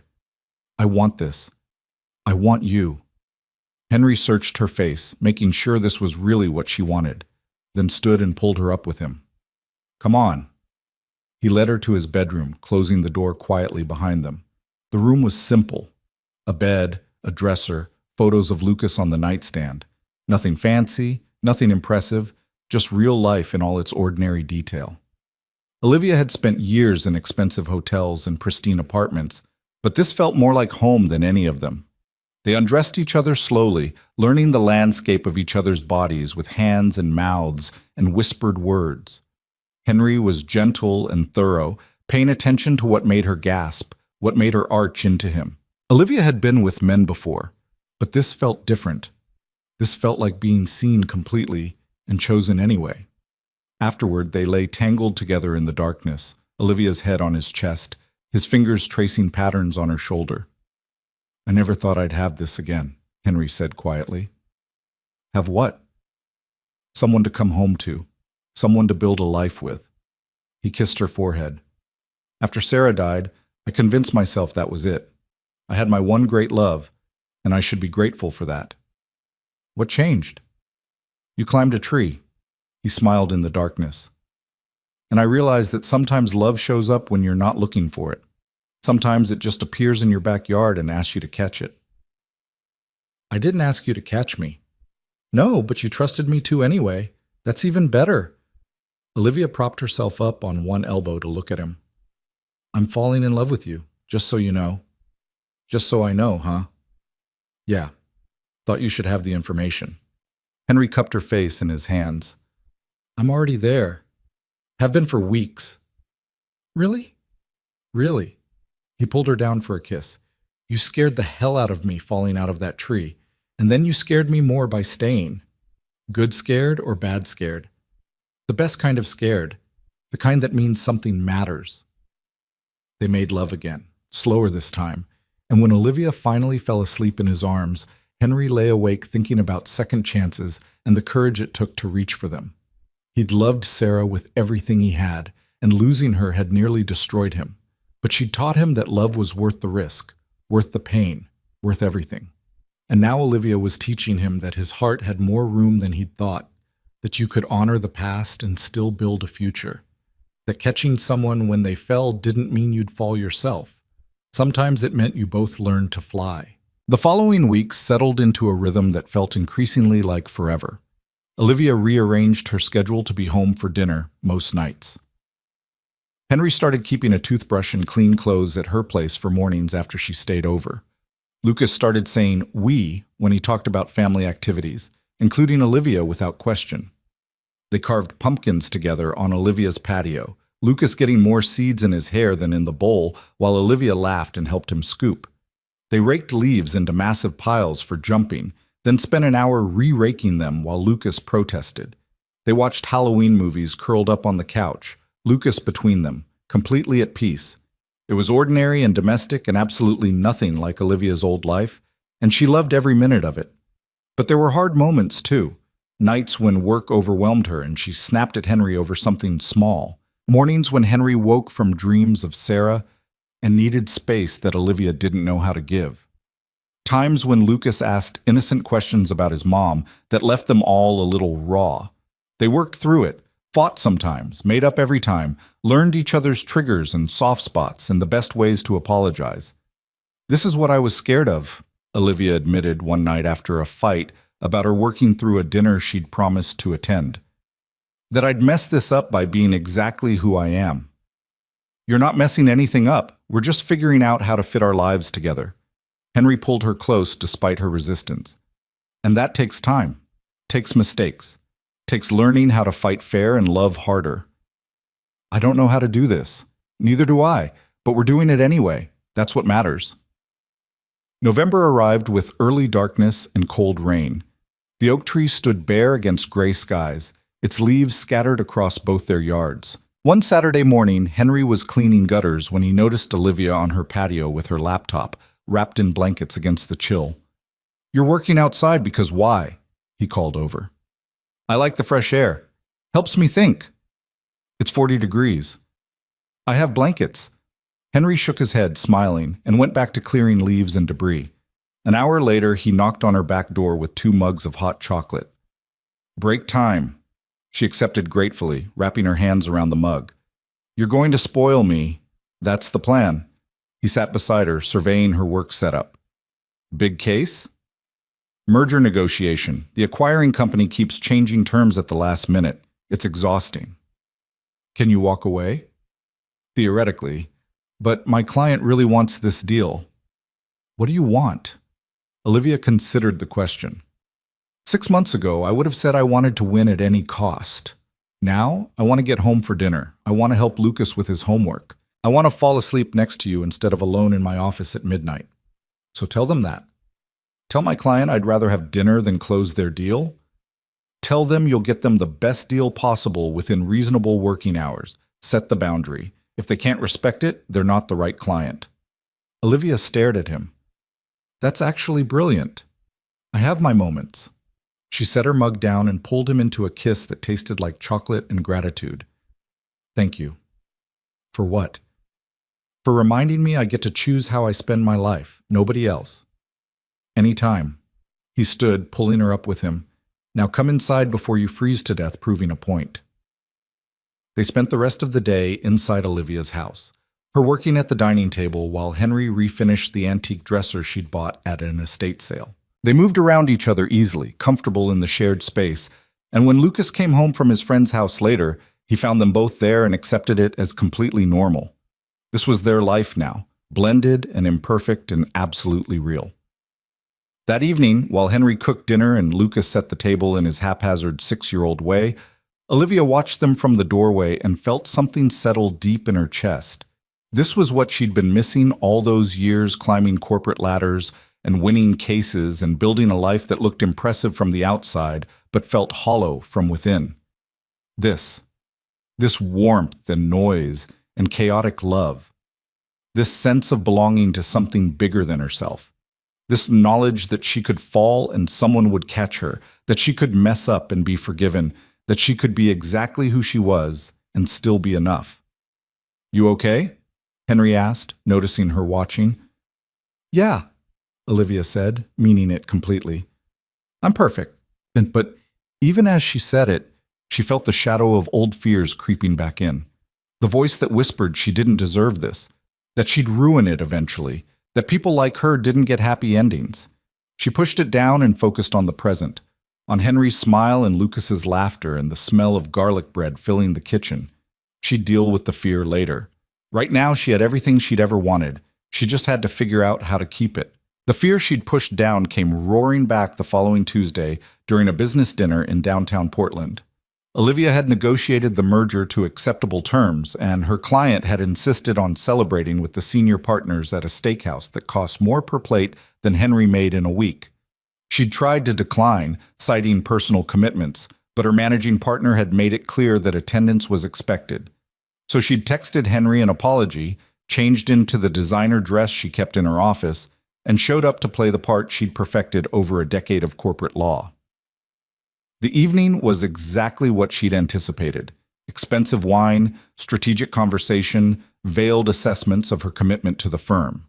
Her managing partner, Richard Klein, held court at the head of the table, discussing expansion plans and partnership tracks with the casual authority of someone who'd never questioned his place in the world. "Olivia's been invaluable on the Westbrook merger," Richard said, raising his glass toward her. "Thought we'd lost her to that Seattle firm, but she came to her senses." Polite laughter rippled around the table. Olivia smiled and said nothing. "Though I have to say," Richard continued, swirling his wine, "the new boundaries she's set around ours are interesting. Not exactly the partnership track mentality we're used to seeing." There it was. The challenge wrapped in collegiality. Olivia felt every eye at the table shift to her, waiting to see how she'd respond. The old version of herself would have defended her commitment immediately, would have assured them nothing had changed, would have sacrificed whatever she needed to prove her dedication. But she thought about Henry teaching Lucas to ride a bike in the driveway last weekend, about falling asleep on the couch during movie night, about Lucas telling her he loved her with absolute trust that she'd say it back. "I'm committed to excellent work for our clients," Olivia said evenly, "but I'm also committed to having a life outside this firm. The two aren't mutually exclusive." "Of course not," Richard agreed too quickly. "Though partnership does require a certain level of dedication, availability, the willingness to prioritize the firm's needs." "I understand, and if that's not compatible with the boundaries I've set, then perhaps partnership isn't the right path for me." The silence that followed felt like a held breath. Nobody challenged Richard Klein. Nobody suggested that maybe the firm's expectations were the problem, not their willingness to meet them. Richard's smile tightened just slightly. "Well, let's hope it doesn't come to that. You're too valuable to lose." The conversation moved on, but Olivia felt the shift. She'd drawn a line, and everyone at that table knew it. The question was whether they'd respect it or wait for her to cave. She left the dinner early, claiming an early morning meeting, and drove home through rain that matched her mood. By the time she pulled into her driveway, it was nearly 11, and Henry's house was dark except for the porch light he always left on. She sat in her car for a long moment, still in her designer dress and heels, feeling the weight of two different lives pressing against each other. She could go inside her house, pour a glass of wine, and convince herself that tonight had been necessary, that playing the game was just part of success, that she could maintain both worlds without losing herself. Or she could be honest about what she was feeling. Olivia found herself walking to Henry's door before she'd consciously decided to move. She knocked softly, not wanting to wake Lucas, and waited. The door opened to reveal Henry in sweatpants and a t-shirt, hair rumpled from the couch pillow, eyes immediately alert with concern. "Olivia? What's wrong?" "Can I come in?" "Of course." He stepped aside, ushering her into the warm quiet of his living room. "I thought you'd be out later." "I left early." She stood in the middle of his living room in her expensive dress and heels, feeling completely out of place. "I think I just ended my partnership track." "What happened?" She told him about the dinner, about Richard's comments, about the line she'd drawn that might cost her everything she'd worked for. Henry listened without interrupting, his expression thoughtful, until she ran out of words and just stood there waiting for him to tell her she'd been foolish. Instead, he said, "I'm proud of you. For potentially destroying my career? For choosing yourself, for standing up for what matters." He moved closer but didn't touch her yet. "Was it the right call?" "I don't know. Maybe. Maybe I just sabotaged everything out of fear." "Fear of what?" "That this won't last. That I'll sacrifice my career for you and Lucas, and then something will go wrong and I'll have nothing." The words came out in a rush, raw and honest. "I keep waiting for the other shoe to drop, for you to realize I'm not worth the trouble, for Lucas to decide he doesn't actually want me around, for this whole thing to fall apart." Henry cupped her face in his hands, forcing her to meet his eyes. "Olivia, look at me. I love you. Not because you're perfect or successful or impressive, but because you're you, because you show up even when it's hard, because you let Lucas put stickers on your work laptop, because you're brave enough to want something more than just career success." "But what if I can't do this? What if I'm too broken from too many years of being alone?" "You're not broken. You're scared. There's a difference." He kissed her forehead gently. "And I'm scared too. I'm terrified that I'm asking too much of you. That you'll wake up one day and resent me for being the reason you didn't make partner. That you'll look at my small life and my modest house and wonder what you were thinking. I would never... See? We're both afraid of losing each other. That's not a sign we should run. That's a sign this matters." He pulled her into his arms, expensive dress and all. "We just have to decide if it matters enough to fight for it." Olivia buried her face in his shoulder, breathing in the familiar smell of him, sawdust and laundry detergent and home. "I'm so tired of fighting alone." "Then stop. Let me fight with you. Let this be an us thing instead of a you thing." She pulled back to look at him. "How do you always know what to say?" "I don't. I just know you, and I know that you're stronger than you think and braver than you believe. You just need to trust yourself the way I trust you." "I want to. I'm just not sure I know how." "Then we'll figure it out together, same as everything else." He kissed her softly. "Starting with getting you out of that dress and into something comfortable. You look amazing, but you also look like you're about to snap that heel off and throw it." She laughed despite herself. "These shoes are torture devices. Go change. I'll make tea." 20 minutes later, Olivia was curled up on Henry's couch in borrowed sweatpants and one of his flannels, holding a mug of chamomile and feeling marginally more human. Henry sat beside her, close enough to touch, but giving her space to process. "I need to tell you something," she said quietly, "about why I'm like this." "You don't have to." "I want to." She stared into her tea. "My parents got divorced when I was 11. Brutal, ugly divorce that dragged on for 2 years. They used me as a weapon against each other. Tell your father he's a failure. Tell your mother she's selfish. I learned early that depending on people meant getting hurt, that the only person I could trust was myself. Olivia, so I became completely self-sufficient. Perfect grades, full scholarships, law school, career success. I didn't need anyone. Didn't let anyone in, because needing people had only ever brought pain." She looked at him finally. "And then you caught me falling out of a tree and ruined everything." Henry smiled slightly. "Sorry about that." "Don't be. You're the best thing that's happened to me in years. Maybe ever." She set her mug down. "But that's exactly why I'm terrified. Because I need you now. I need Lucas. I need this life we're building. And needing people means they can hurt you. They can also love you, support you, catch you when you fall. I know that intellectually, but emotionally, I'm still that 11-year-old girl watching her parents destroy each other.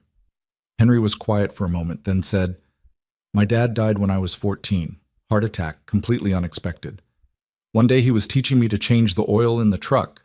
The next day he was gone. He took Olivia's hand.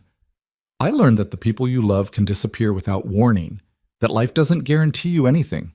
And when Sarah died, that lesson got reinforced in the worst possible way. How do you do it? How do you love again knowing it could end? Because the alternative is worse. Being alone, being safe, never risking your heart, that's not living. That's just existing. He squeezed her hand. Sarah and I had 8 years together. 8 years of laughter and fights and ordinary moments that added up to a life.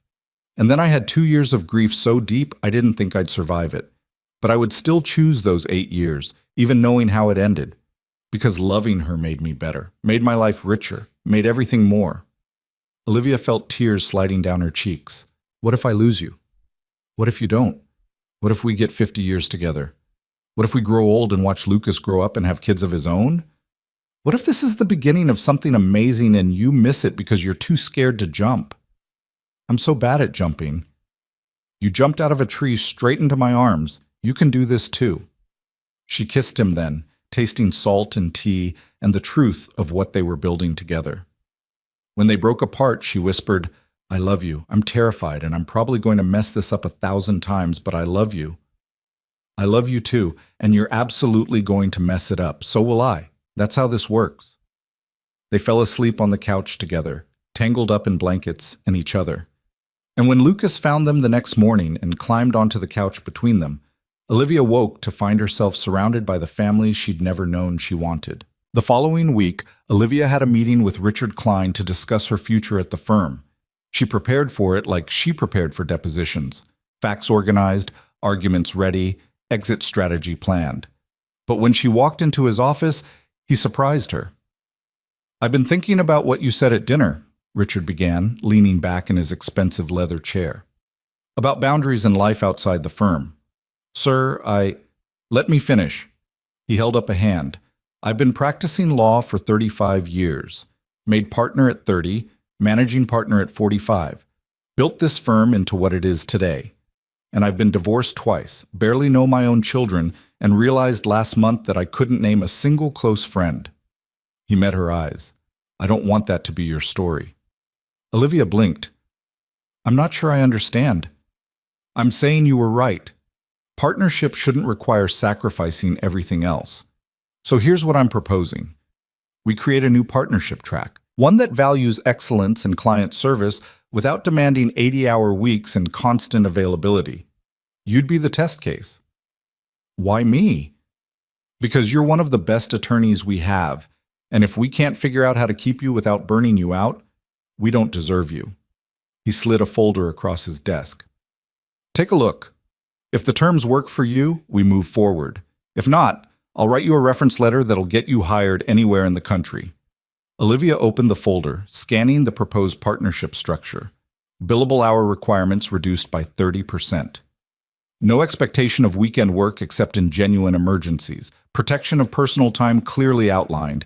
It was everything she'd been afraid to ask for, handed to her without a fight. This is unprecedented, she said slowly. So is losing top talent because we refuse to evolve. The legal industry is changing. Firms that don't adapt will die. Richard's expression was almost gentle.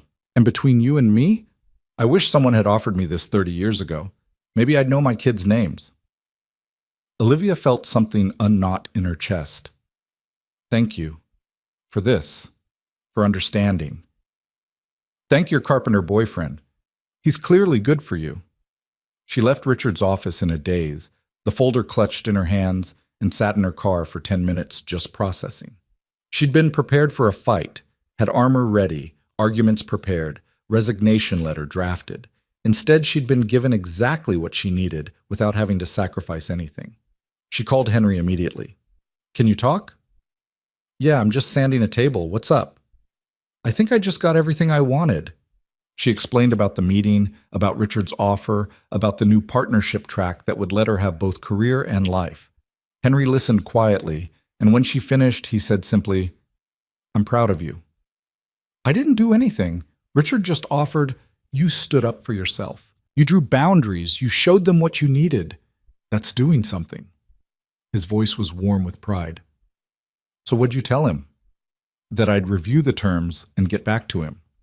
And I think I'm going to say yes. She felt tears prickling again, but happy ones this time. I think I'm going to have it all. The career I worked for and the life I want. Is that allowed? It's absolutely allowed. You deserve it, Olivia. I couldn't have done this without you. Without you showing me that asking for what I need isn't weakness. You would have figured it out eventually. I just helped speed up the process. Always so humble. One of my best qualities. She heard the smile in his voice. Come over tonight? Lucas wants to show you the diorama he made for school. I'll be there. Wouldn't miss it. She hung up feeling lighter than she had in months, maybe years. The fear was still there, lurking around the edges, but it was manageable now, because she wasn't facing it alone anymore. That evening, she watched Lucas present his diorama with the same serious focus he brought to everything, explaining the ecosystem of the Pacific Northwest with pride. Henry sat beside her on the couch, his arm around her shoulders, and she leaned into his warmth and thought about how much had changed since that September afternoon. She'd been stuck in a tree, too proud to ask for help, convinced that needing someone meant weakness. And Henry had stood beneath her and said simply, "Jump, I'll catch you." She jumped. He'd caught her. And somehow, they'd both learned to fly. But even as she basked in the warmth of this moment, a small voice in her head whispered warnings. This was too good, too perfect. Something would go wrong eventually. It always did. She pushed the thought away and focused on Lucas's enthusiastic explanation of salmon migration patterns. She'd deal with her fears later. Right now, she had everything she'd ever wanted. She just had to learn to trust that she could keep it. The next few weeks passed in a blur of normalcy that felt almost surreal.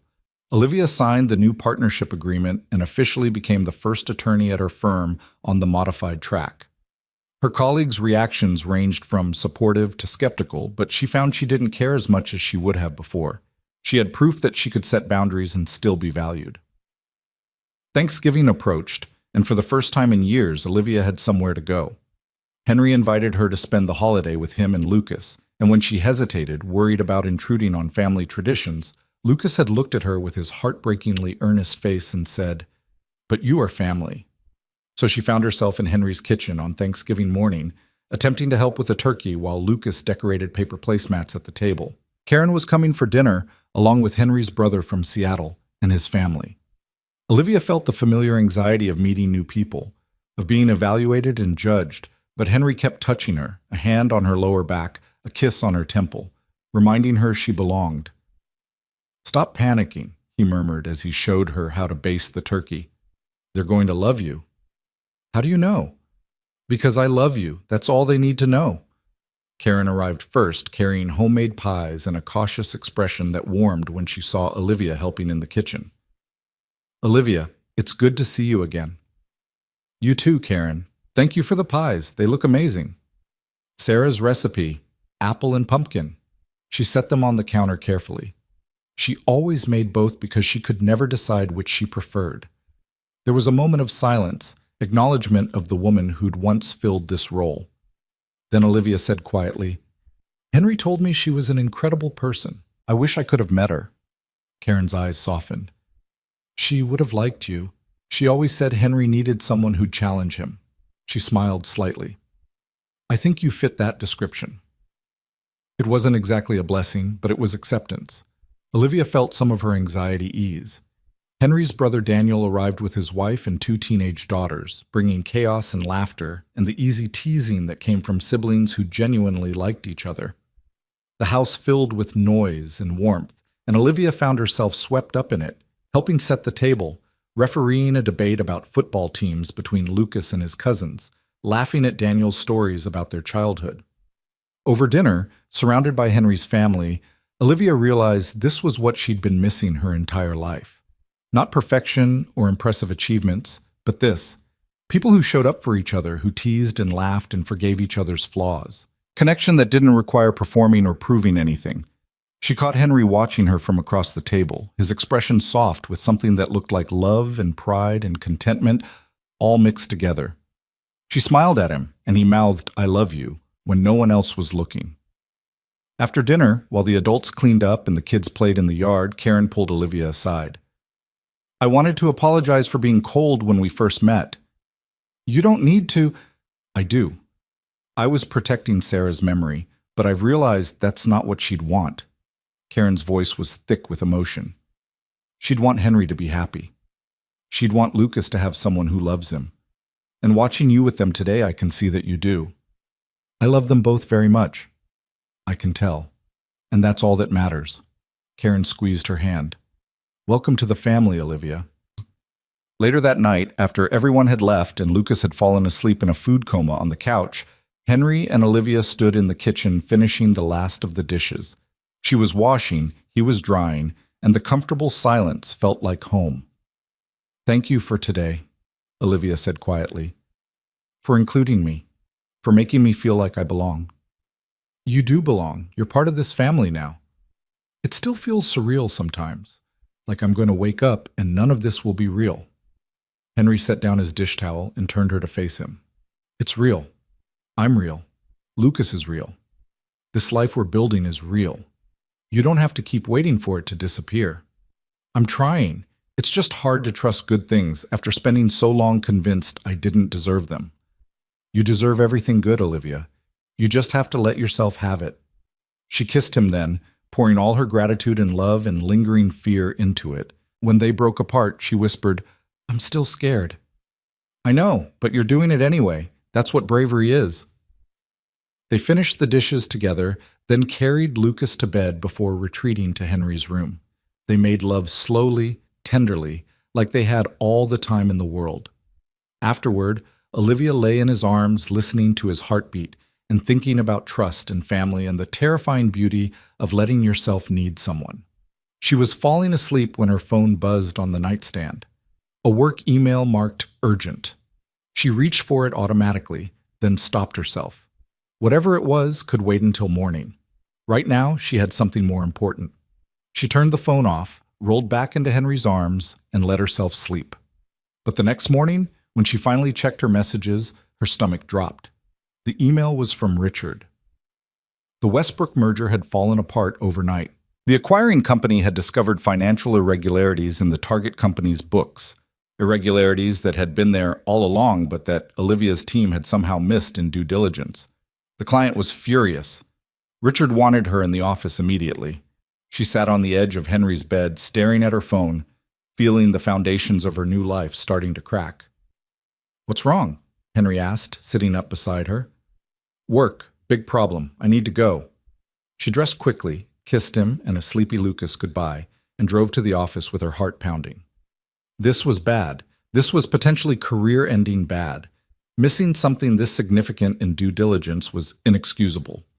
Richard was waiting in the conference room with 3 other partners and the lead attorney from the Westbrook team. Everyone looked grim. "Talk me through your due diligence process," Richard said without preamble. For the next 2 hours, Olivia walked them through everything her team had done. Every document reviewed, every interview conducted, every analysis completed. The work had been thorough, careful, methodical. So how had they missed something this big? "The irregularities were buried in subsidiary accounts," the Westbrook attorney explained, "hidden behind legitimate transactions. We would have needed forensic accountants to catch them." "Did you recommend forensic review?" Richard asked Olivia. "Yes. The client declined, said it would delay the deal, and they were confident in the target company's representations." "Do we have that in writing?" "Email chain. I'll pull it." She did, forwarding the entire thread showing her multiple recommendations for additional review and the client's repeated insistence to move forward.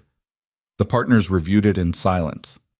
Finally, Richard said, "This isn't on you, Olivia. You did your job. The client made a business decision against your advice." "But I should have pushed harder." "You advised them of the risks. They chose to accept those risks. That's on them, not you." He closed his laptop. "We'll manage the client relationship. You focus on damage control. See what can be salvaged." Olivia left the meeting exhausted and shaken.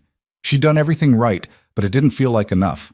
The partnership track she'd just accepted suddenly felt fragile, contingent on success that could evaporate with one bad deal. She called Henry from her car. "Can I come over?" Of course. What happened? She told him everything, words tumbling out in a rush of anxiety and self-doubt. He listened quietly, then said, "Sounds like you did your job perfectly and the client ignored your advice. But I should have. Olivia, you gave them good counsel. You can't force people to listen. That's not your failure." "It feels like failure." "Because you're used to being able to control everything, but you can't control other people's decisions. You can only control your own."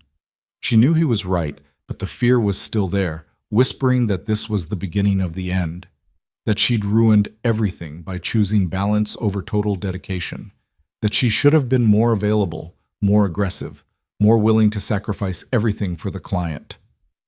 "Come home," Henry said gently. "Let me take care of you." She did, and he met her at the door with Lucas, who immediately wrapped around her legs. "Miss Olivia, are you sad?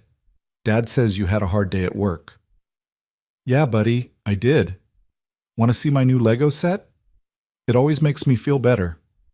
She let Lucas pull her inside, let Henry make her tea, let herself be comforted instead of retreating into isolation. And slowly, the panic receded. The situation was bad, but it wasn't catastrophic. She'd survived worse.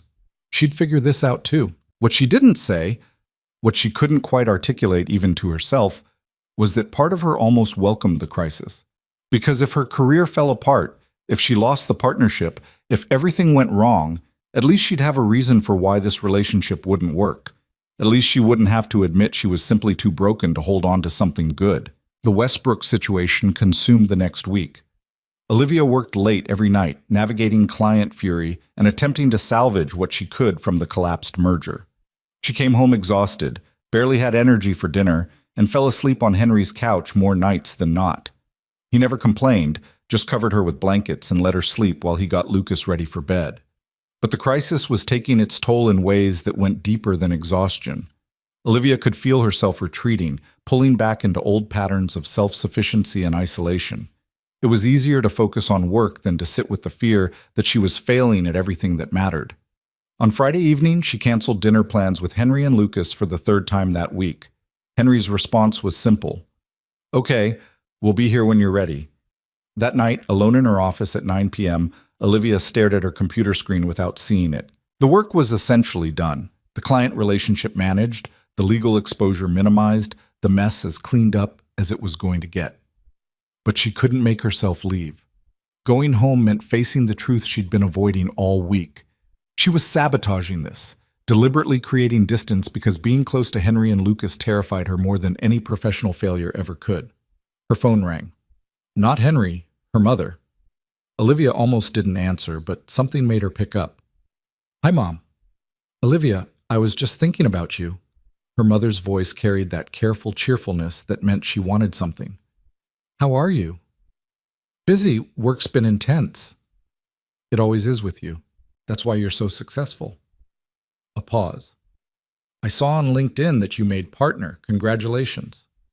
"Modified partner, different track." "What does that mean?" "It means I set boundaries around work-life balance.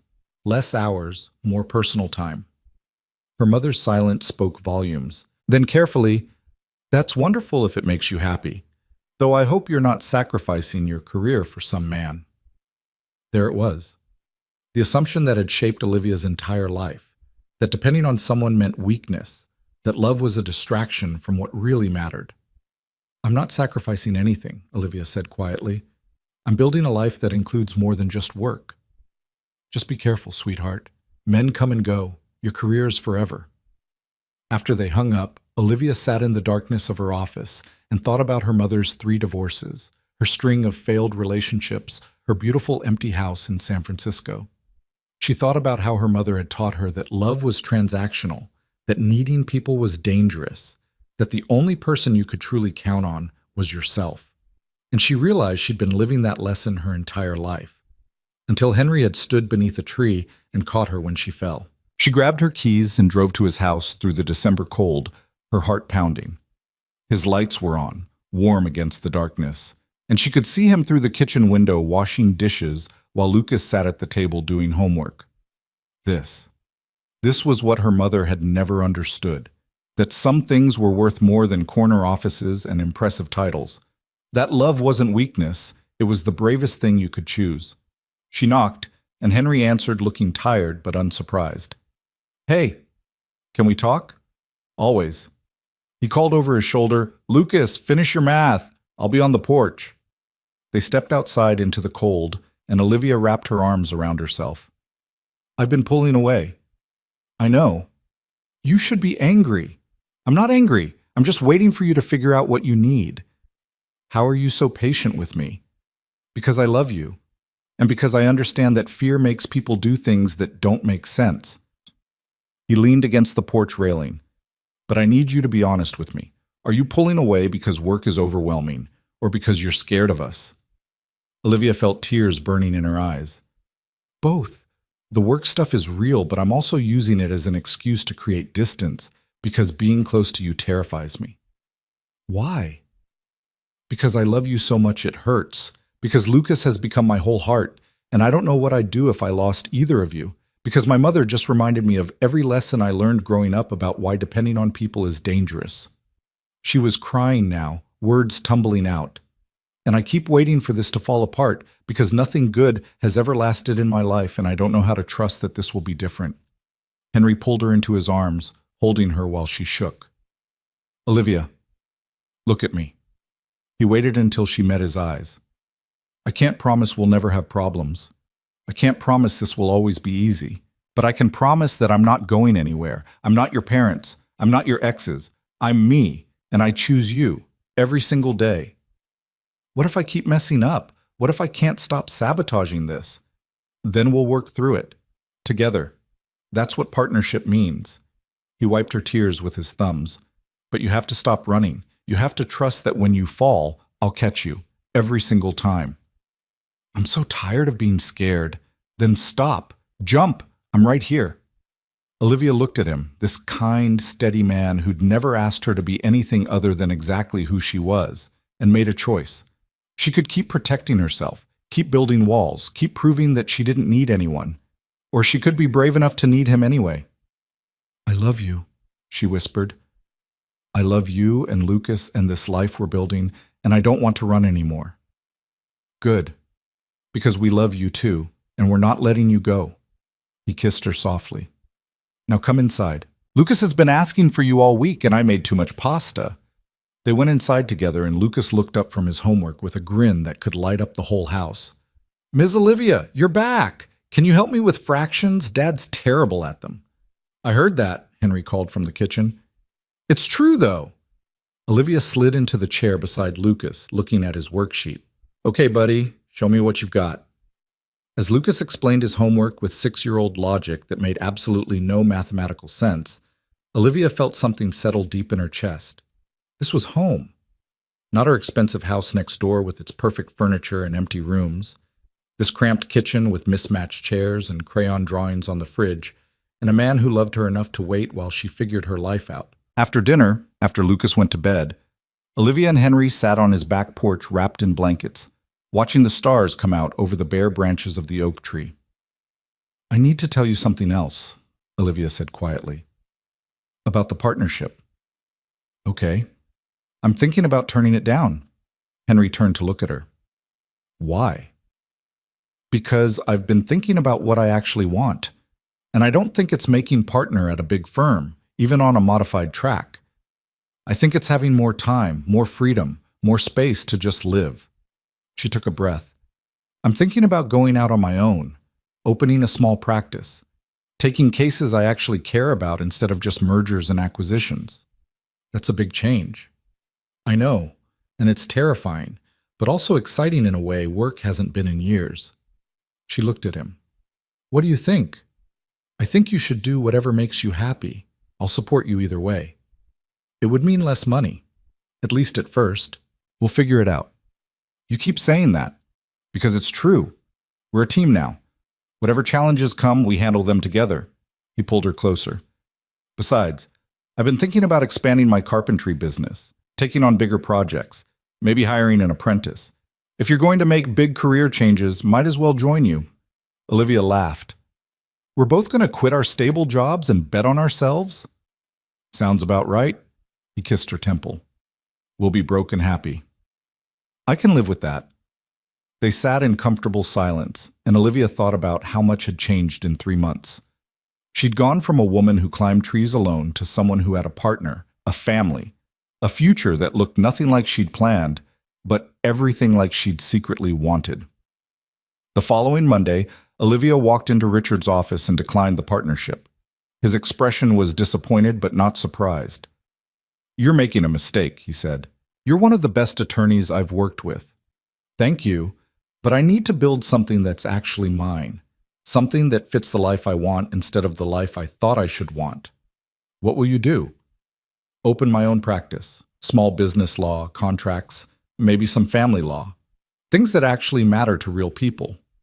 Richard leaned back in his chair. "You know what? Good for you. I wish I'd had your courage at your age."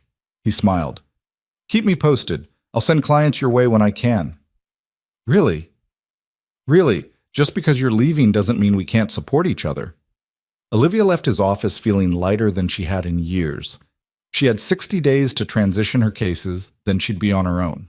It was terrifying and exhilarating and absolutely right. That evening, she told Lucas and Henry over dinner.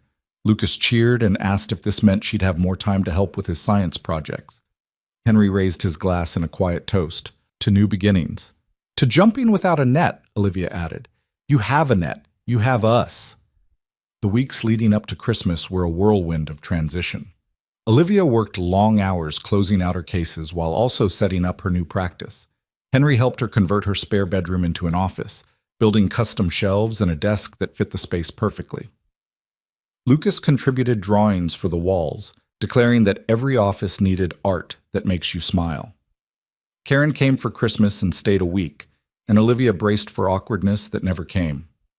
Instead, Karen helped her paint the office walls and shared stories about Sarah that made Henry laugh and cry in equal measure.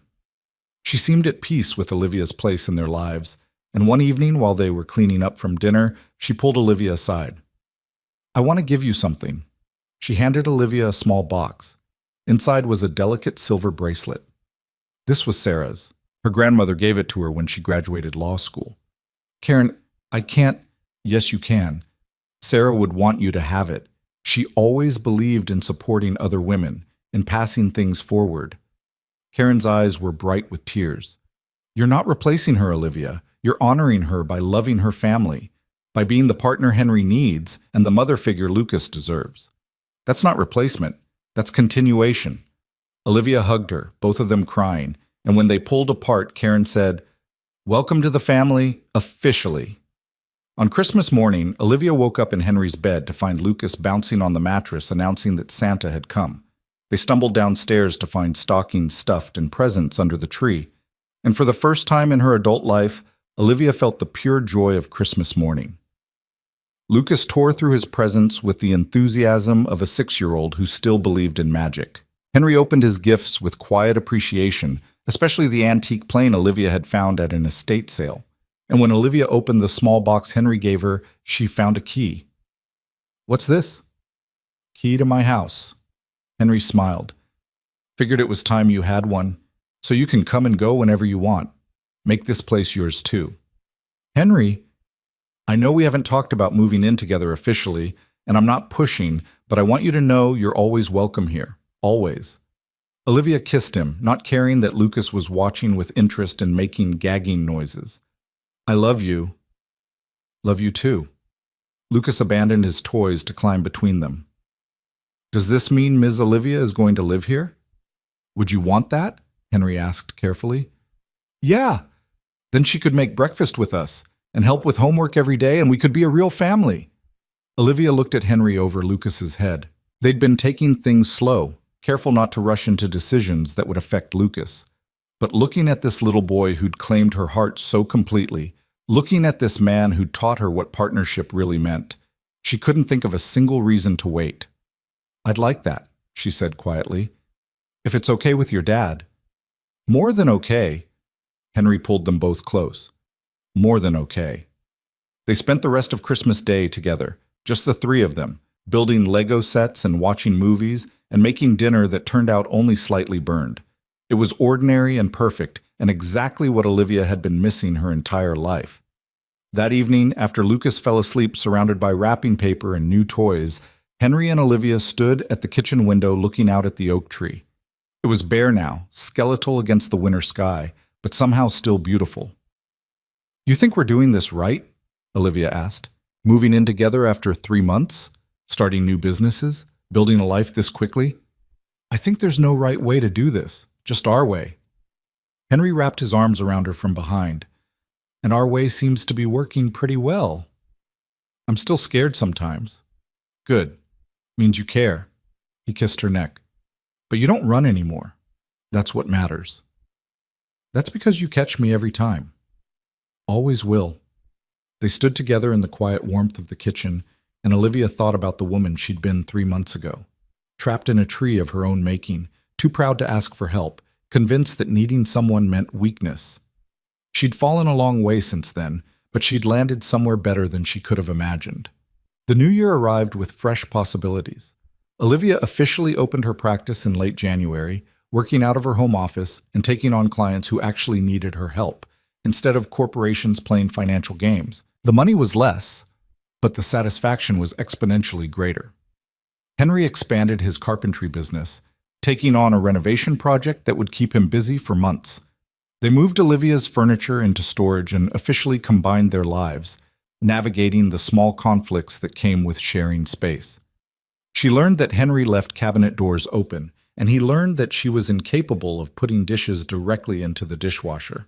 They fought about it, laughed about it, and figured it out together. Lucas adjusted to having Olivia around full-time with the easy acceptance of childhood, though he did try to negotiate later bedtimes since we have 2 adults now, so twice the chances of someone saying yes. It didn't work, but Olivia appreciated the logic. One Saturday morning in February, Olivia woke early and found herself drawn to the back window. The oak tree stood outlined against the dawn sky, still bare but showing the first hints of spring buds. She thought about that September afternoon, about climbing up alone and falling into Henry's arms. She'd been so afraid of needing someone, so convinced that independence was the only safe option. And then this quiet carpenter had shown her that strength wasn't about standing alone. It was about knowing when to let someone stand with you. "You okay?" Henry's voice was rough with sleep as he wrapped his arms around her from behind. "Perfect. Just thinking about how we started." "Regret climbing that tree yet?" "Not even a little bit." She turned in his arms. "Best fall of my life." "Want to know a secret?" He smiled. "I was terrified that day. Thought I might drop you." "But you didn't." "No, and I never will." They kissed in the early morning light, and Olivia felt something shift inside her, the last piece of fear finally releasing its grip. She'd spent so long protecting herself from hurt that she'd protected herself from love too. But not anymore. She was done falling alone. In March, Henry proposed. Not with a grand gesture or elaborate plan, but on a random Tuesday evening while they were doing dishes. He'd just finished drying the last plate when he turned to her and said, "Marry me." Olivia almost dropped the pan she was washing. "What?" "Marry me. Make this permanent. Be my wife. Be Lucas's mom. Be my partner in everything." He wasn't even nervous, just certain. "I know it's fast. I know we're still figuring things out. But I also know that I want to spend the rest of my life with you, and I don't see the point in waiting to make that official." "Henry, you don't have to answer now. Think about it. Take your time." "I'm not going anywhere." He kissed her softly. "But I wanted you to know. I'm all in, completely. Forever." Olivia stared at him, this man who'd been patient with her fears and steady through her doubts, and brave enough to catch her when she fell. She thought about all the reasons to say no, to wait, to be careful. And then she thought about Lucas sleeping upstairs, about the life they'd built together, about waking up every morning in his arms. "Yes." Henry blinked. "Yes?" "Yes, I'll marry you. Yes to permanent. Yes to being Lucas's mom. Yes to forever." She laughed at his shocked expression. "You told me to jump, so I'm jumping." He picked her up and spun her around the kitchen, both of them laughing, and when Lucas appeared in his pajamas asking what all the noise was about, Henry set Olivia down and said, "We're getting married, buddy." Lucas processed this for exactly 3 seconds before launching himself at them both. "Does this mean Olivia is going to be my real mom?" Olivia knelt down to his level. "I'll never replace your first mom. She'll always be your mom, and that's important. But I'd be honored to be your mom too, if you want me to be. I want that." Lucas wrapped his arms around her neck. "I love you, Mom." The word hit her like a physical thing, breaking open something in her chest she hadn't known was still closed. She'd never thought she wanted kids, never imagined herself as a mother. But this child had claimed her heart so completely that she couldn't imagine life without him. "I love you too, buddy. So much." They stood there in the kitchen, the three of them wrapped around each other, and Olivia realized this was what family felt like. Not perfect or polished or impressive to the outside world, just real and messy and absolutely worth fighting for. The wedding happened in May, in the backyard under the oak tree that had started everything.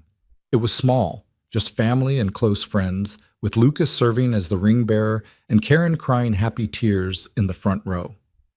Olivia wore a simple dress and carried wildflowers Lucas had helped pick that morning. When they exchanged vows, standing beneath new green leaves with spring sunshine filtering through the branches, Henry promised to catch her every time she fell.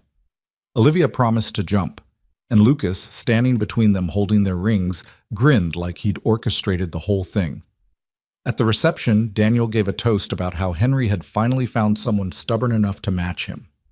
Karen spoke about Sarah's belief that love multiplied rather than divided, and how grateful she was that Henry had found it again.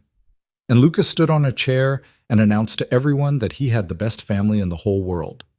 Later, after the guests had left and Lucas had fallen asleep in his room, exhausted from celebration, Henry and Olivia stood under the oak tree one more time. Olivia had changed into jeans and one of Henry's flannels, her hair loose around her shoulders, her feet bare in the grass. "You remember what you said to me that first day?" she asked, looking up at the branches above them. "Jump, I'll catch you." "I was so scared." "I know, but you caught me anyway. Always will." He pulled her close. "Your turn now." "My turn for what?" "To jump. One more time." Olivia looked at him, confused, then followed his gaze up. He'd tied a rope swing to one of the lower branches, sturdy and safe, hanging just above the ground. "When did you do this?" "This morning, before the ceremony. Thought we should have a swing. For Lucas, for us, for whoever comes next." He gestured toward it. "So, you gonna jump?" Olivia climbed onto the swing, her heart full to bursting. Henry pulled her back, then let go, and she flew forward into the air, laughing like a child. Higher and higher, until she felt weightless and free and absolutely certain that this was where she belonged. When the swing came back, Henry caught her easily, stopping her momentum with his hands on her waist. She wrapped her legs around him and kissed him with all the love and gratitude and joy she'd learned to feel. "Thank you," she whispered against his lips. "For what?" "For standing underneath, for being patient, for teaching me that falling doesn't have to mean breaking." She touched his face gently. "For showing me what home feels like. Thank you for jumping, for trusting me, for choosing this life even though it scared you." He kissed her again. "For being brave enough to let me love you." They stood there under the oak tree as the sun set, wrapped around each other, and Olivia thought about how far she'd come. From a woman stuck in a tree too proud to ask for help, to a wife and mother building a life she'd never planned but couldn't imagine living without. She'd learned that strength wasn't about standing alone. It was about knowing when to reach for someone's hand, about trusting someone to catch you when you fall, about building something together that was stronger than anything you could build alone. And she'd learned that love wasn't about being perfect or never being afraid. It was about showing up anyway, about choosing someone every day, about jumping even when the ground seemed far away because you trusted they'd be there to catch you. Henry had caught her that September afternoon, and in doing so, he'd taught her how to fly. Now they'd spend the rest of their lives catching each other, taking turns being brave, building a home under the oak tree that had brought them together. Olivia looked up at the branches spreading above them, strong and steady and full of new life, and smiled. She wasn't afraid of falling anymore, because she knew, deep in her bones where fear used to live, that she'd never have to land alone again. Somewhere in the house, Lucas stirred in his sleep, safe and loved and surrounded by family.